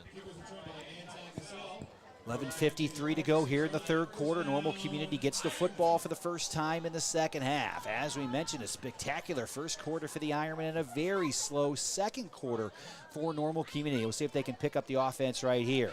Beatty now hands it off to Kalen Taylor. Left side, he's got big yardage and a penalty flag on the play. Might be a hold here as Normal Community just has not been able to get that offense going. Penalties have really hurt the Ironmen in that second quarter. Looks like they might pick up one right there, and it is going to be a hold against Normal Community. Yeah, without Tommy being on the field, it's looking like we're going to see a lot more Kalen Taylor and maybe a little bit of Craig Bennett playing at that running back position. And how many rushing yards has Kalen had there? Because that would have been a nice chunk for him there to boost some confidence probably. Yeah, Kalen had 6 carries for 9 yards in that first half. The penalty was downfield, so we bring up a first down and about 12 yards coming up here now for the Ironmen, but that might have really gotten Kalen going a little bit. 11:46 for the third, 21-0 Ironmen have the lead.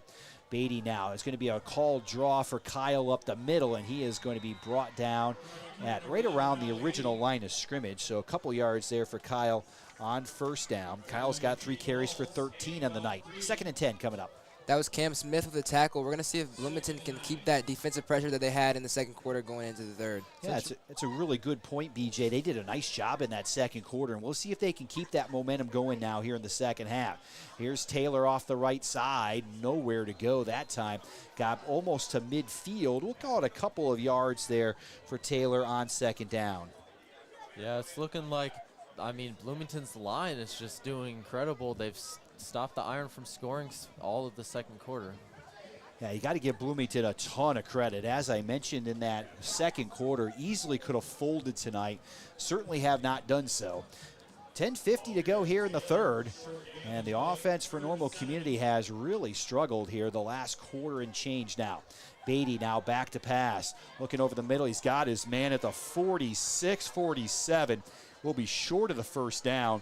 That was Dexter Niekamp that time, and caught the ball for about a 4-yard gain. And the Ironmen are going to punt the football here on 4th down, not taking any chances, as Beatty was able to find Niekamp, but just not a lot of room over the middle of that Bloomington defense. Yeah, once again, got to credit that Bloomington defense on that possession. I'm wondering if he's going to go for a trick play here. I mean, this is about the yardage they did when they went for a trick play earlier. Now, Bloomington not buying it. They don't really have anybody back to receive this punt here, as Beatty now will survey, and he will kick it away. And, boy, gets a nice punt away. That ball's going to hit inside the 10. Let's see if somebody can run it down, and they do.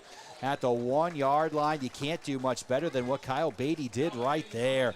A beautiful, beautiful punt. 47 yards in the air, hitting inside the 5. Terrific Normal Community roll.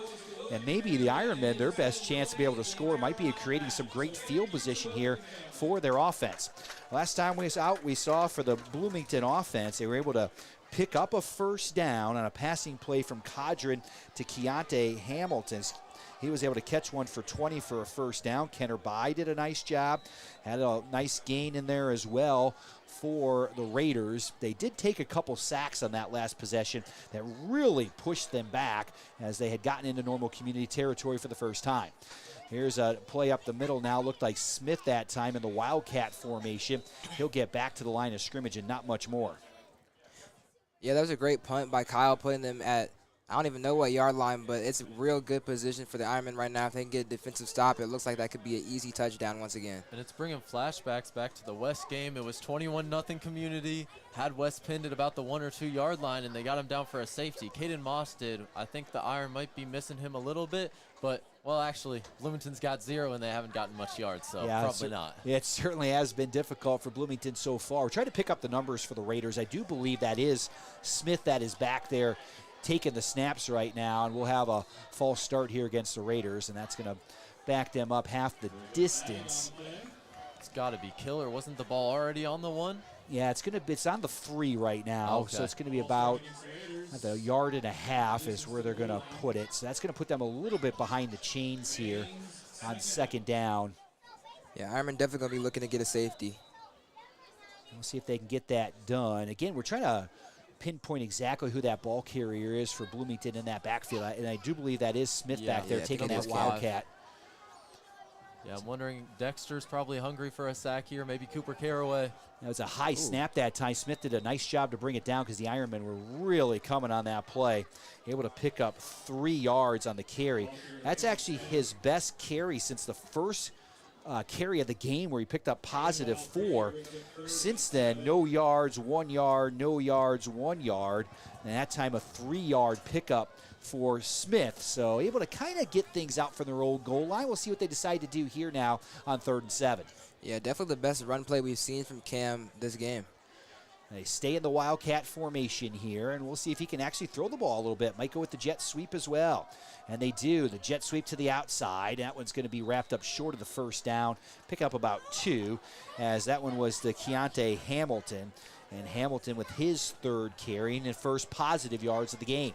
Looks like Bloomington was scared of the Ironmen there. They didn't really want to give it back to that quarterback that had gotten sacked a few times this game. I really think they're trying to change things up on offense. I mean, they got nothing on the board right now, so I think just trying some things out. They definitely don't want to get sacked back here.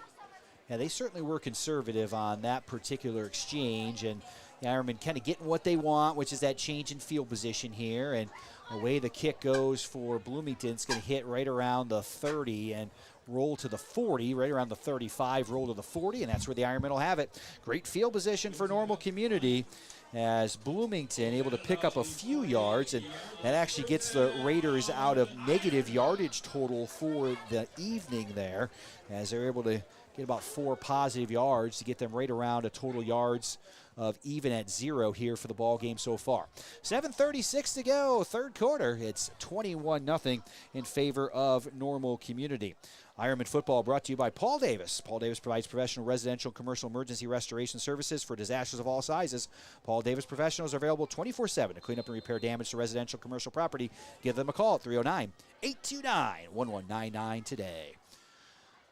Third quarter here from Dick Tharp Field as the handoff goes to Bennett, and he is taken down for about a 2-yard loss, maybe even a 3-yard loss on the play. And again, flying in there comes that defense for the Raiders. I think it's safe to say the Ironmen are missing their star running back, Tommy Davis, who had a touchdown in that first quarter, and we haven't seen him back on the field since. Yeah, it has been a struggle offensively since that first quarter for Normal Community. The defense has been absolutely outstanding. The offense has had a hard time moving the football. Second down and 12 here now for the Ironmen. 7 minutes to go, third quarter, still with a comfortable 21-0 lead. It's been like that since the first quarter. Here's a short pass out in the flat there, and on the far side. Let's see if that was Hardiman that caught that football there, and it was Hardiman, so gain of about 7 yards on that play. Manageable third down now for the Ironmen. Can have a pretty good game this game.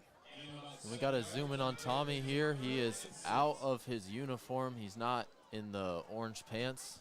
He's kind of in street clothes with his jersey over it. And that was Hardiman's third catch for 47 now. Here's Kalen Taylor to the outside.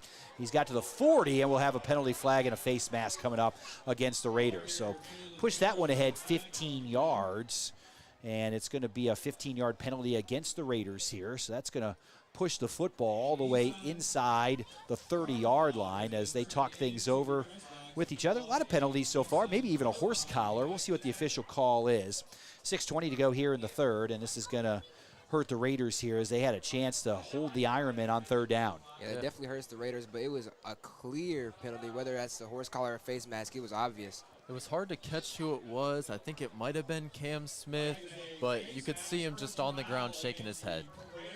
So 15 yards marked off here against Bloomington. I believe the 25 is where this ball is going to end up here for Normal Community. And actually inside the 25, they're going to mark it all the way down at the 20. So it was a face mask at the 35, all the way down to the 20. And now Normal Community in good shape here, trying to put their 4th touchdown on the board. When Community's in the red zone, they usually score. Beatty now back to pass, looks down the middle, and just overthrowing for Marquand Gary. Boy, he came open at just the last moment right there. If that ball was on the money, it was 6. And boy, the Ironmen have been close. We talk about this Raider defense playing really, really well here, second quarter into the third, but the Ironmen have just missed a couple throws. Hardiman, they missed one, and that one to Gary that would have gone for 6. And I think they really haven't gotten into their rhythm, throwing the ball very well. They did in the first quarter, but since then we haven't seen much. And I think it's because after they throw it, they go back to their run game. They're not really committing to one kind of game. Here's Marquand Gary at the 20. Gary turns it up at the 15. He's going to get to the 16-yard line. A gain of 4 yards, and another really nice job by the Raiders rallying up to be able to take away Marquand. That's Marquand's 4th catch for 43 yards so far on the night. But boy, Bloomington's done a really nice job of keeping him under control and keeping him in front of him. Yeah, we haven't seen him stop this year like this. He just put his hands up. He seems a little frustrated. Yeah, it's been a frustrating series of events here for the Ironmen after that first quarter. Here's a handoff now to Taylor. Taylor's got the 15. That's where he'll be cut down. Gain of 2 for Kalen Taylor. 13 yards now on the night for the junior running back. And we see Will Castro in this situation here, as this would right now be here about a 32-yard field goal here for the Ironmen. Castro has punched in a ton of extra points. Haven't seen him in the field goal game in the games that we have seen so far, but it looks like the Ironmen are going to go for this here right now on 4th down. And last game we saw him 9 times, but they were all extra points. It's going to be interesting. Oh, well, it looks like they're going for it here with Beatty. Going for it now with 5 minutes to go here in the 3rd quarter. And here's a handoff now to Kalen Taylor, and he is not going to pick up the first down. It'll be a first down for Bloomington as Taylor only gets 3 yards on the carry.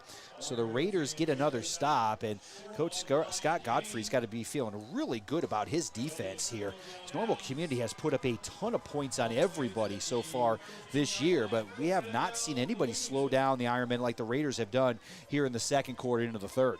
Definitely, I've seen Jordan Norton get a couple of tackles in there, and they obviously boast Miguel Espindola, all-area offensive lineman on there. He got a tackle too.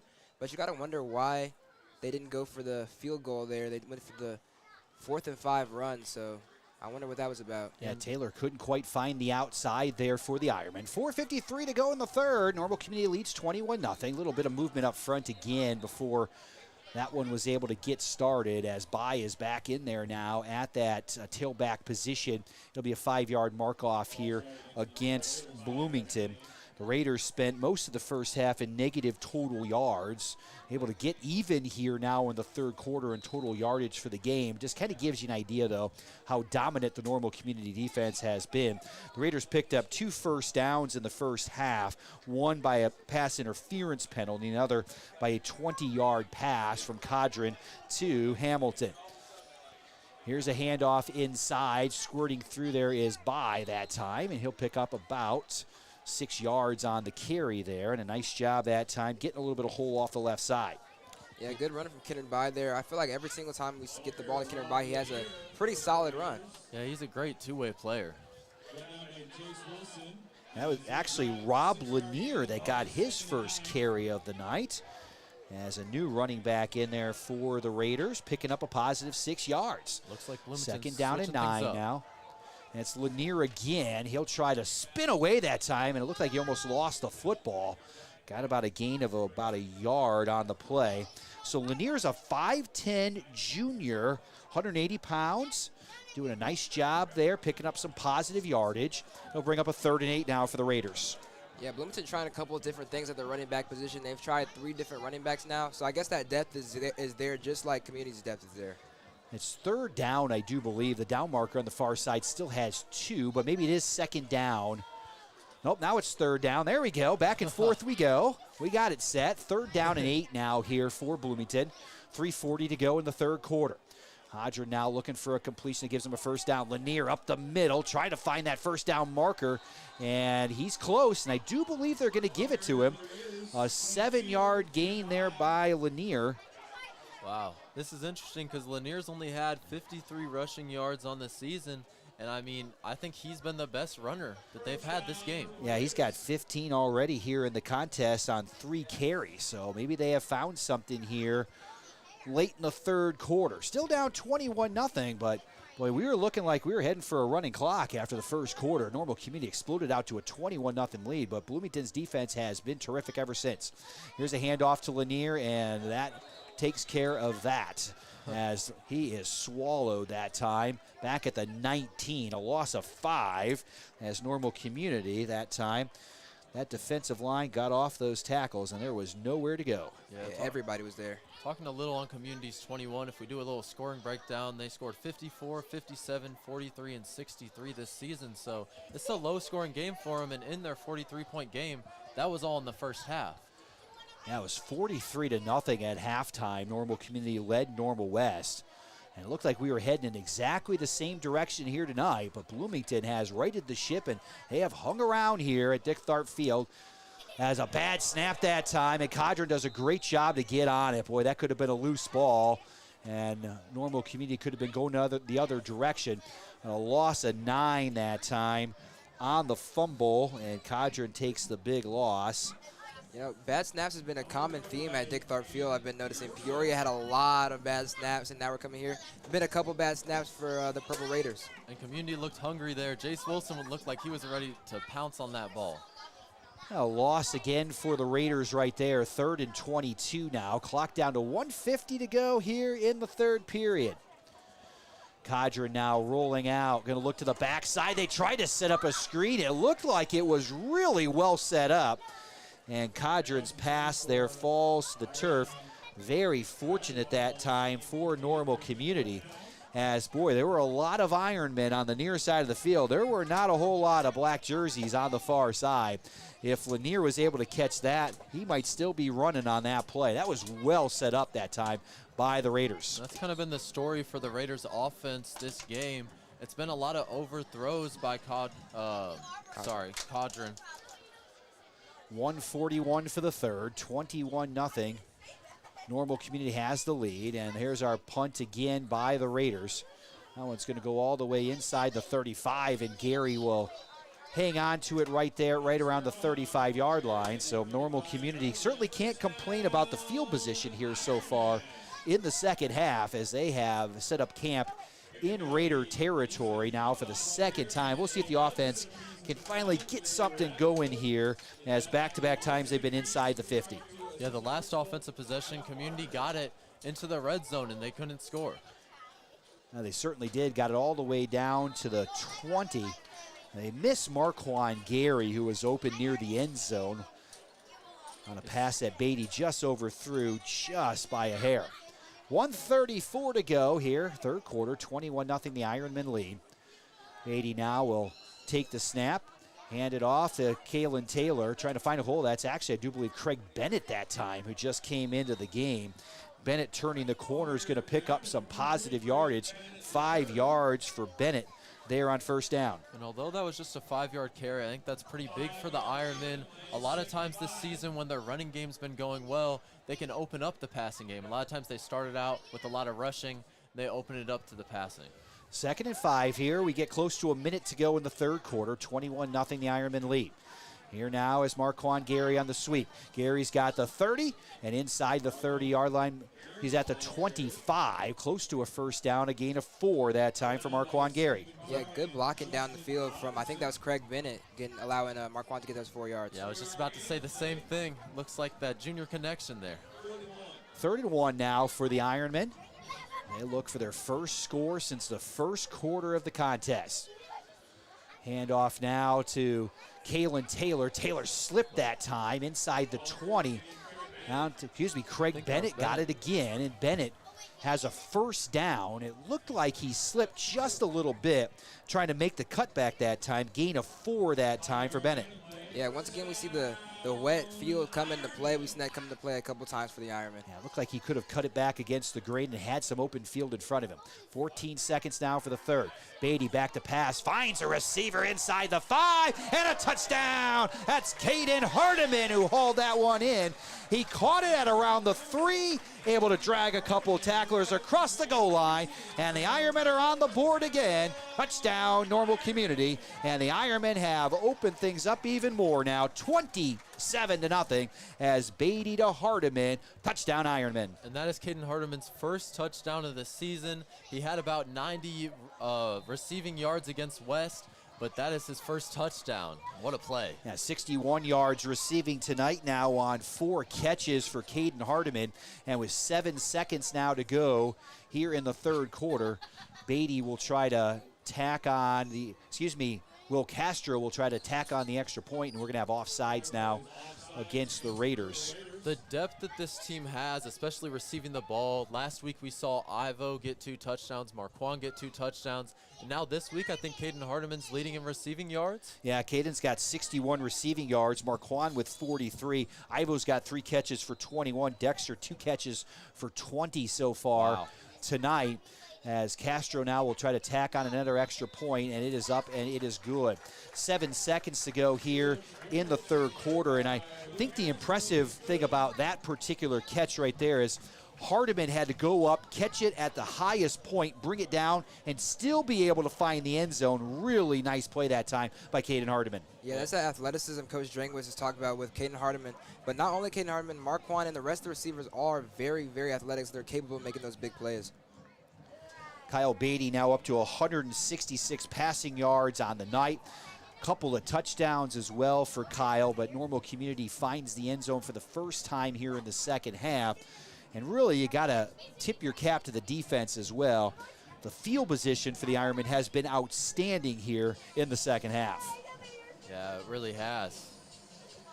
Normal Community has started 2 drives on the Bloomington side of the field, finally able to capitalize on that one, and they find the end zone for a 28-0 lead.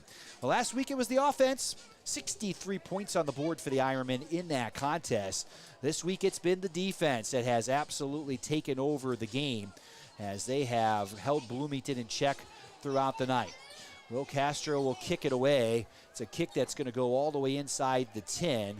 Returning the kick right there is Dickerson. Dickerson across the 20 now, across the 25, close to the 30-yard line. And that is where the Raiders will set up shop, but they're going to have to do so after our third quarter break. We have finished 3 from Dick Tharp Field here tonight. It's Normal Community in control.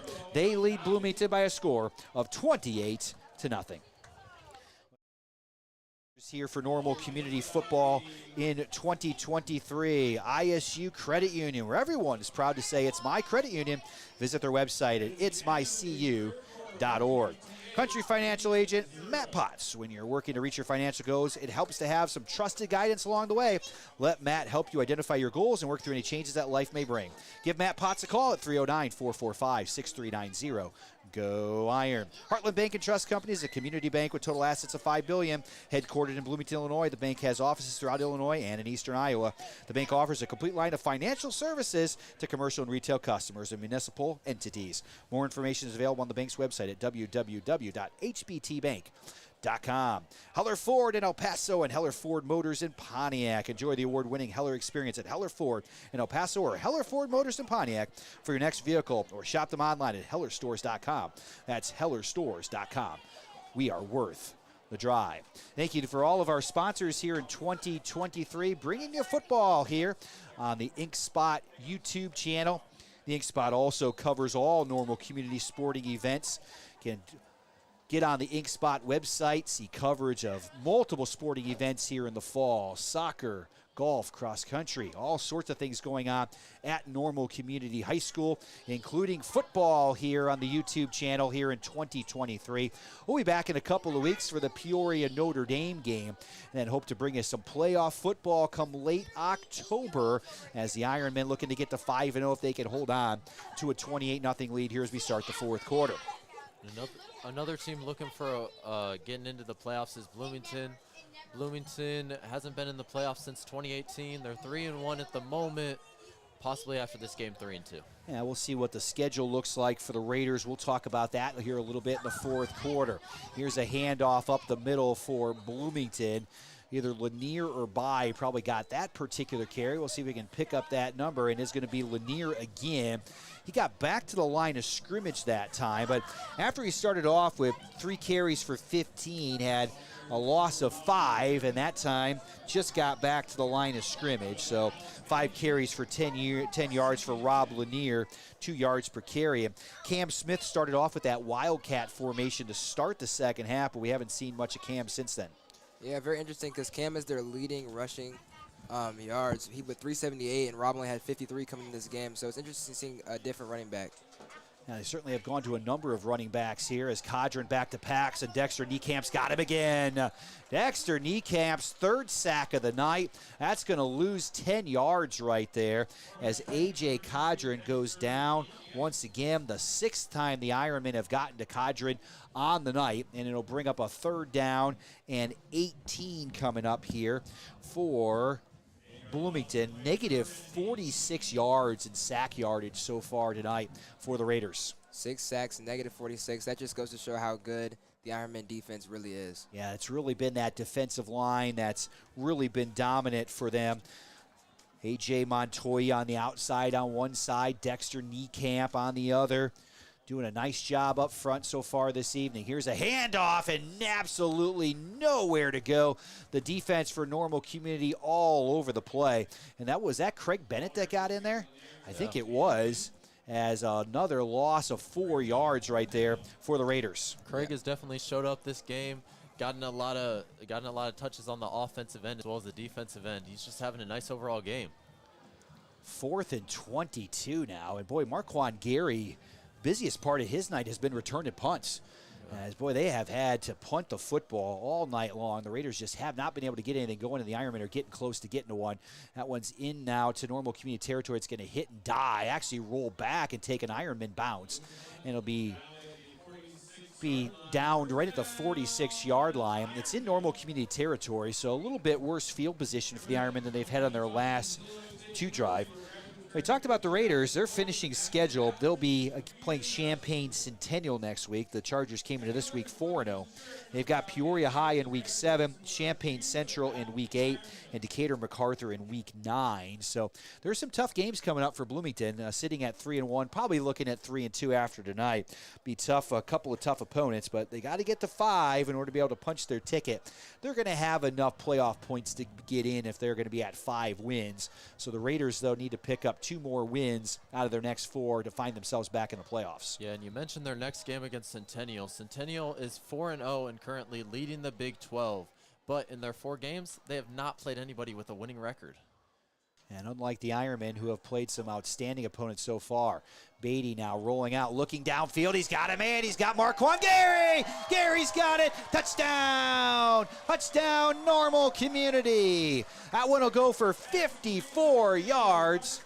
As Marquand Gary hauls it in, and you got to give the offensive line a ton of credit right there, as they were able to keep Kyle Beatty from any sort of defensive pressure, and Marquand's got his first touchdown of the night. And some credit for Kyle there, fast feet, and Marquand Gary hits double digits, 10 touchdowns on the season. That's 97 receiving yards for Marquand on 5 catches tonight. Kyle goes over 200 for the evening throwing the football. And normal community punches in their second touchdown of the second half. Will Castro's extra point is no good. So Castro finally misses an extra point, and the Ironmen will have to settle for 34-0. And you know, as we kind of looked at this game, explosive start for the Ironmen, up 21-0 right away. And then kind of a little worrisome with the offense there, kind of bogged down in that second quarter, early third, but nice bounce back, back-to-back touchdowns now by the Ironmen. Yeah, that offense has really started to get going again.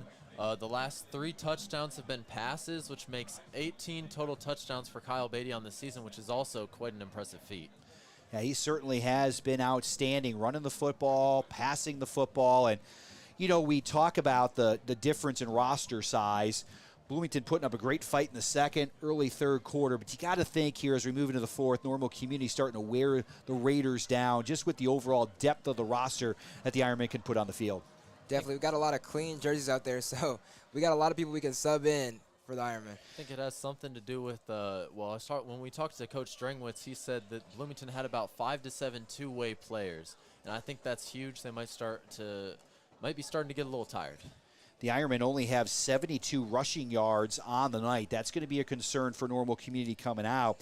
It's interesting, even though he went out I do believe in the first quarter, Tommy Davis is still the leading rusher for normal community on the night. Tommy had those 4 carries for 31 yards. Haven't seen him in the contest. Kalen Taylor, 16 yards. Kyle Beatty, 13. Marquand Gary, 4.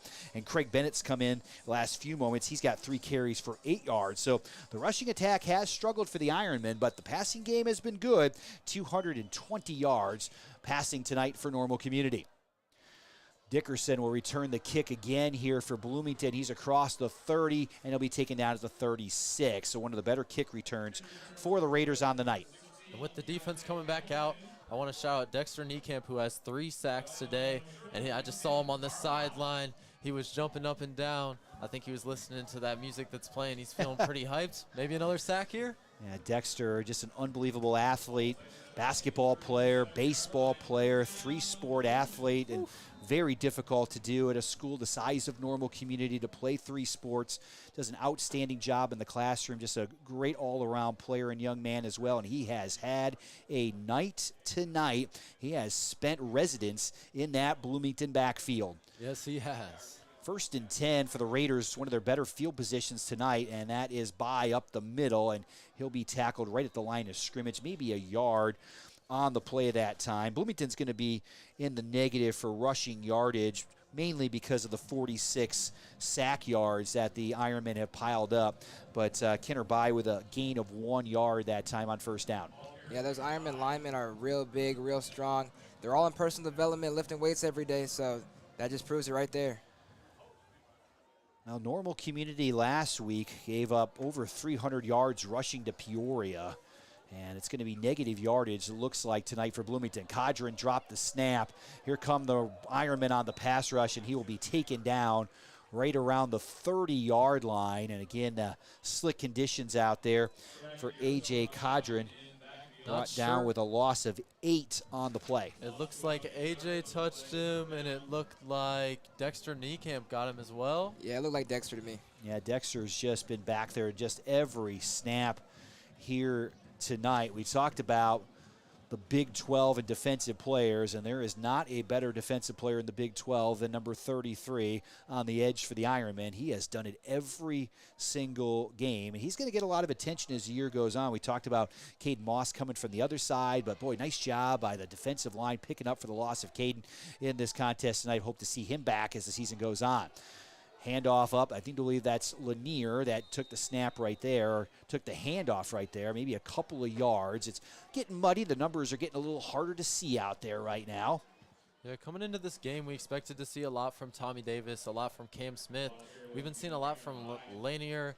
We've been seeing a lot from Craig on Community's side and Caitlin Taylor.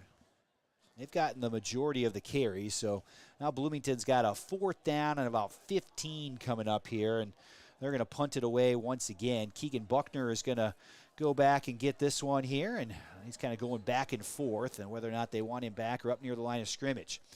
Getting that kick away again for the Raiders. The punter went down for Bloomington once again. The kick goes out of bounds, and Mikey Kimmel has probably been one of the most busy players for the Raiders tonight as he punts another one away.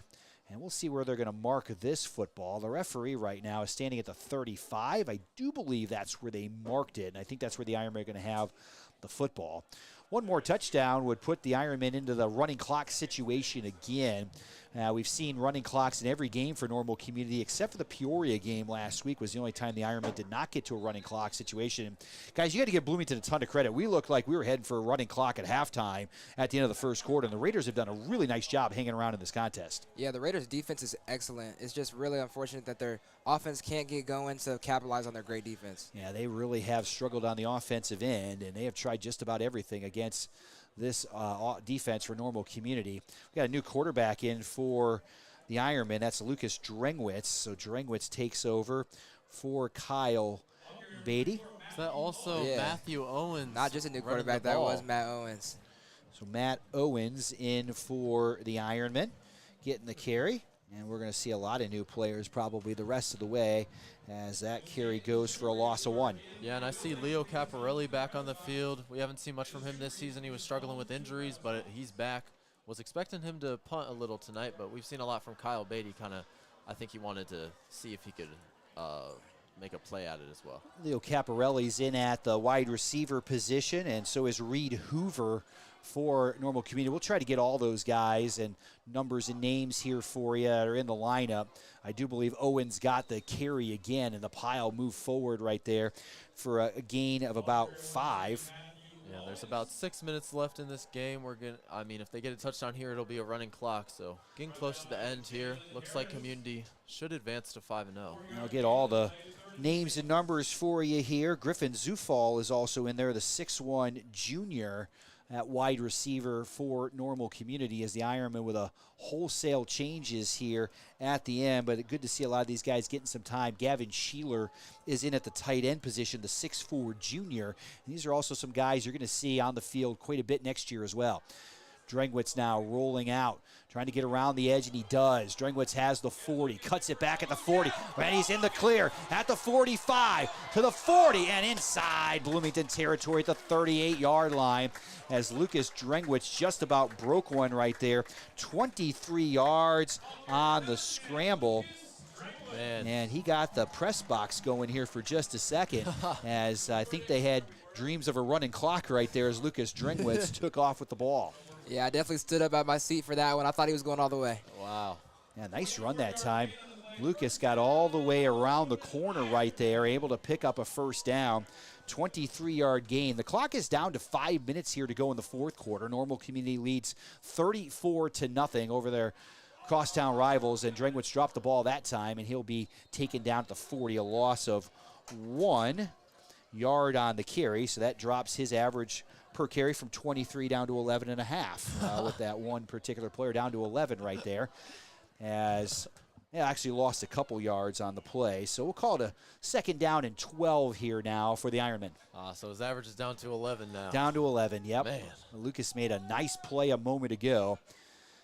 We're coming to the end here tonight. Normal Community is going to win for the 10th time in 11 years over the Raiders, as the Raiders beat them in that spring COVID season. Otherwise, it's been all Ironmen. That pass in the flat, boy, that one hung up a little longer, I think, than the Ironmen wanted, as Jordan Norton, the sophomore from Bloomington, just about made a break on the football right there, and it'll bring up a third down. Looked like Reed Hoover thought he caught, like he was thinking about running before he caught the ball.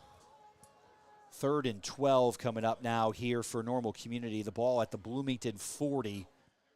Raiders still lead the all-time series against the Ironmen. Normal Community certainly has had the better of it in recent years. That was Craig Bennett that time who got the carry for Normal Community. And actually that was Kalen Taylor, I do believe. Trying to get a number. I think it might have been Keyshawn Coleman. Keyshawn Coleman. We got a new running back in there for the Ironmen. Keyshawn Coleman gets the carry there. Yeah, the Iron are really showcasing their depth here. It's a lot of clean jerseys, as VJ said before. 6 yards for Keyshawn on the carry. 3:38 to go here in the fourth quarter. The Ironmen leading 34-0 in this one. They're going to go to 5-0 on the season. Drengwitz now back to pass over the middle. What a catch.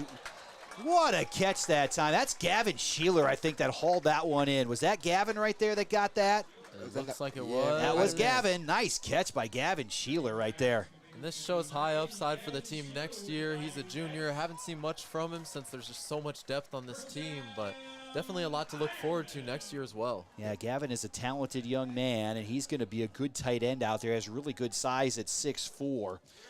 The last time the Ironmen shut out the Raiders was 35-0. That was in 2021, as Drengwitz now pulls it. Drengwitz has the 20. He's going to be cut down at right around the 17. So an 8-yard gain for Drengwitz there, and he's got 29 yards now on 3 carries. If you're talking about shutouts, since that 2021 game, for Normal Community, got to go all the way back to 2006 was the time they were able to shut out Bloomington. Before that, that was a 23-0 score, and the Ironmen got the best of the Raiders in that particular contest. But looking to make it 10 out of 11 here in this rivalry tonight. Handoff now around the corner to Coleman. Coleman's going to be tackled, and we're going to get a penalty flag on the play. Probably going to be a hold here, and that's exactly what it is. A hold coming up against Normal Community. We'll back them up right there. So Keyshawn Coleman had a nice run. That one's going to come back. 2:15 to go in the ballgame. 34-0 Ironmen. That's you, BJ. I was going to say, not a bad run from Keyshawn Coleman. It's good to see a lot of new faces out in the field today. Yeah, when we're talking about shutouts, like we've mentioned, week 3 against West, 43-0. It's going to be, a big boost for Community if they can have 2 shutouts against their 2 crosstown rivals. Bloomington won every game in this rivalry between 2000 and 2004, and you kind of forget how great this program was. Between 87 and 2009, that's 33 football seasons, Bloomington won 83% of their games, as we have a handoff up the middle for the Ironmen right there. They had just an outstanding football program. It's been a little bit tougher sledding for the Raiders here. I do believe Chase Witt got the carry that time for Normal Community, gain of just maybe a yard on the play. Been a little bit tougher for Bloomington in recent years. Since 2005, they've beaten Normal Community 4 times during that period. But during that time, boy, in the 90s and early 2000s, 4 state runners up, as Drengwitz now takes off. He's inside the 10-yard line, down to about the 9 on the play. Pick up about 18 yards that time for Lucas Drengwitz and another first down. And Lucas has 47 yards on 4 carries here so far for the quarterback. Yeah, that just goes to show how much depth we have at the quarterback position as well. Great running play there for Lucas Drangwitz. Is he the leader in rushing yards today by any chance? You know what, Zach? That's a great question, and the answer is yes on that. Wow. Yeah, he has come in and torn it up for Normal Community. Yes, he has. Handoff up the middle, and that's going to be Witt again, and not much yardage there, maybe a loss of a yard. And tried to get back to the line of scrimmage. Looks like he might have got back to the line of scrimmage. I think they said no gain on the play there. Yeah, we'll see if the Ironmen think about taking a knee here. 53 seconds now to go in the ball game. The Ironmen are going to improve to 5-0 on the season. And here's a pass out in the flat. It's caught that time. Looking for the end zone. He's going to be about 2 yards short. That was Leo Caparelli that caught that one right there. And a gain of about 10. Nice to see Leo looking fresh after his injury, but got to think here, are they going to take a knee?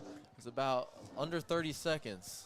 I don't think they're going to take a knee. I feel like one of these new guys want to get a touchdown. Yeah, I'm thinking the Ironmen are definitely going to take a knee right here and end the score at 35-0, which I think really represents what happened in this particular ball game. Normal Community got off to a great start, and the Ironmen are just going to let that clock run out tonight. Play clock at 13, game clock at 9, and that's going to finish things up here from Normal Community High School tonight. Our final score is going to be Normal Community 34 and Bloomington nothing. And I guess if you had to talk about overall ideas of this game, let's start with the defense, guys, because that's really where it was at. Well, it's been a defensive game on both sides. I think obviously a great defensive performance from the Ironmen. They barely gave up any yards at all. A shutout. And then from Bloomington, also great defense, only giving up 34, which is a season low for Community. Before that was 43 against West, and that was in the first half. So definitely the slowest offensive game we've seen from Community, and I think that's a lot of thanks to Bloomington. BJ Wilkin, if you want to say thank you. Yeah. BJ? Yeah.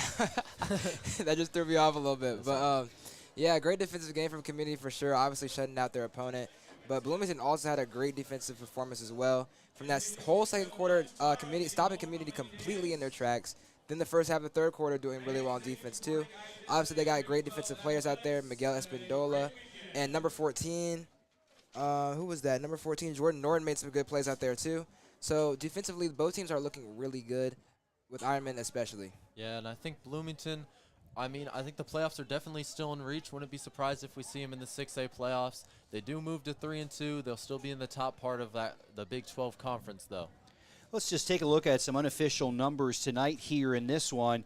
Normal Community, total yardage, 220 through the air, 123 on the ground. A lot of that was Lucas Drangwitz, who came in at the end of the contest there and ran for 47 yards, but 343. Tip your cap to the Raiders. Ironmen really struggled on the ground throughout the night. Bloomington did a great job defensively in the last 3 quarters, holding down a high-octane Normal Community offense. But 343 for the Ironmen, 220 through the air, 123 on the ground. Kyle Beatty tonight, 220 passing yards for the junior quarterback, and zipped in a couple of touchdowns as well for Normal Community. On the ground, Lucas Drangwitz also was 1 for 2 for 10 yards. On the ground, Tommy Davis, 31 yards. Kalen Taylor, 16. Kyle Beatty, 13. Marquand Gary, 4.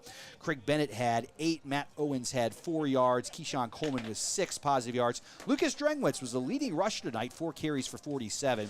And Witt came in and had 2 carries for no yards. Catching the football tonight, Marquand Gary, 5 for 97 for Marquand. Ivo Austin had 3 catches for 21. Caden Hardiman, 4 catches for 61. Dexter Decap had 2 catches for 20. Davis and Sheeler both had a couple of catches, as Gavin Sheeler came in the fourth quarter, got a catch for 10 yards tonight. Nice job for Gavin. On the offensive side for Bloomington, tough night. A.J. Codron just 17 passing yards for the junior quarterback. Cam Smith had 8 rushing yards. Keontae Hamilton finished with -8. A.J. Codron took 7 sacks for -54 yards. Kennerby had 4 carries for 15, and Rob Lanier had 7 carries for 8 yards for Bloomington. Unofficially, I had the Raiders in negative territory tonight, -14 again. That is unofficial numbers there. So the defense was certainly dominant here this evening, gentlemen. You got to give them a lot of credit. And You really have to start tonight with Dexter Niekamp. He just was outstanding. If we had a player of the game, I think Dexter's got to be 1A and 1B. He was in the backfield all night this evening. Yeah, it's that 4 sacks for him on the night. Unofficial stats, but that's what I had. Yeah, he was just terrific. The defensive line was really good. And you have to like the bounce back for Normal Community defensively after giving up 42 to Peoria last week. They hold the Raiders, I do believe, to negative yardage and get the shutout tonight. Yeah, especially with holding Cam Smith to such little yards after such a great game from him last week. And I think they really talked about countering that run game after Malik Ross last week just kind of tore us up on the run game. Yeah, and they did a great job of that. Now through 5 games, Community's only given up 62 points, and 42 of those were last week.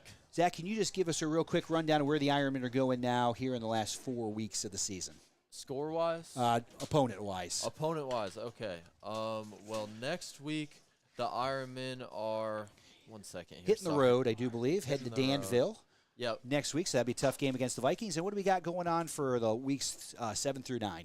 So then it'll be Urbana, who did not field a varsity team last year. That'll be a home game. Yeah, they lost 92-0 against Peoria. Then next up will be the big one for the end of the season, Peoria Notre Dame. We're not sure how they played tonight, but 3-1 coming into tonight. And then ending off the season against Manual, who I believe is 0-4 on the season. Yeah, the Rams have struggled so far. Guys, real quickly, just give us your final thoughts on the evening. Well, for the Ironmen, I think it's looking like a great season, and I think they're going to go through the rest of the season, definitely make the playoffs, and have a good run, hopefully. For Bloomington, I think they have a good chance of making the playoffs still. They're playing – who are they playing next? They got Centennial Yeah, they got next. Centennial next. Centennial is 4-0, but they haven't played a great team, right? Yeah. So I think they come out with a win there. Then they got Peoria. That's going to be a tough game for them. But then Champaign Central and MacArthur. So I think they can pull out that 5 wins to get to the playoffs. Yeah, like you said, I wouldn't be surprised if they upset Centennial there. And, yeah, I agree with you with what you said for Bloomington. It looks like a decent squad. Really, the best defense I've seen against the Ironmen this season. Then going back to the Ironmen on offense. Offense was a little slower than we were used to. Still put up 34 points. I think it's going to be interesting to see if Tommy Davis comes back. I think the Ironmen were kind of hurting, losing him. But we possibly didn't put him in because we kind of had this game under control. A lot of great things from the offense. Marquand's up to 10 touchdowns. I think Kyle Beatty's up to about 17 combined touchdowns on the season. And, yeah, also shout out Dexter Niekamp, as we said.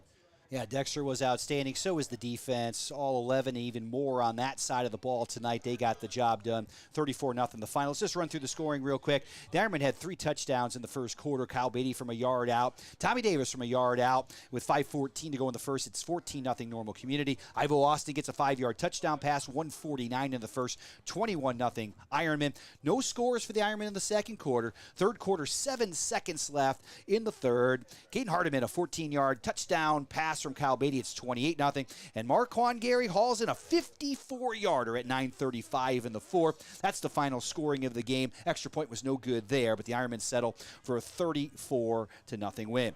On the road next week will be the Ironmen. They head to Danville, another home game. We are not going to be covering the Urbana game here on the Inkspot. We'll be back in 2 weeks from now, in 3 weeks actually. Peoria Notre Dame comes to town. That'll be the final home game for the Ironmen. The Irish will be the next Inkspot game we'll have, and then we'll have some playoff football for you at the end of the season. That's going to wrap things up here from Dick Tharp Field tonight. So for BJ Dumas, Zach Knox-Doyle, I'm Joel Swanson saying so long from Normal Community High School. Our final score once again, Normal Community 34 and Bloomington 0. Good night, everybody.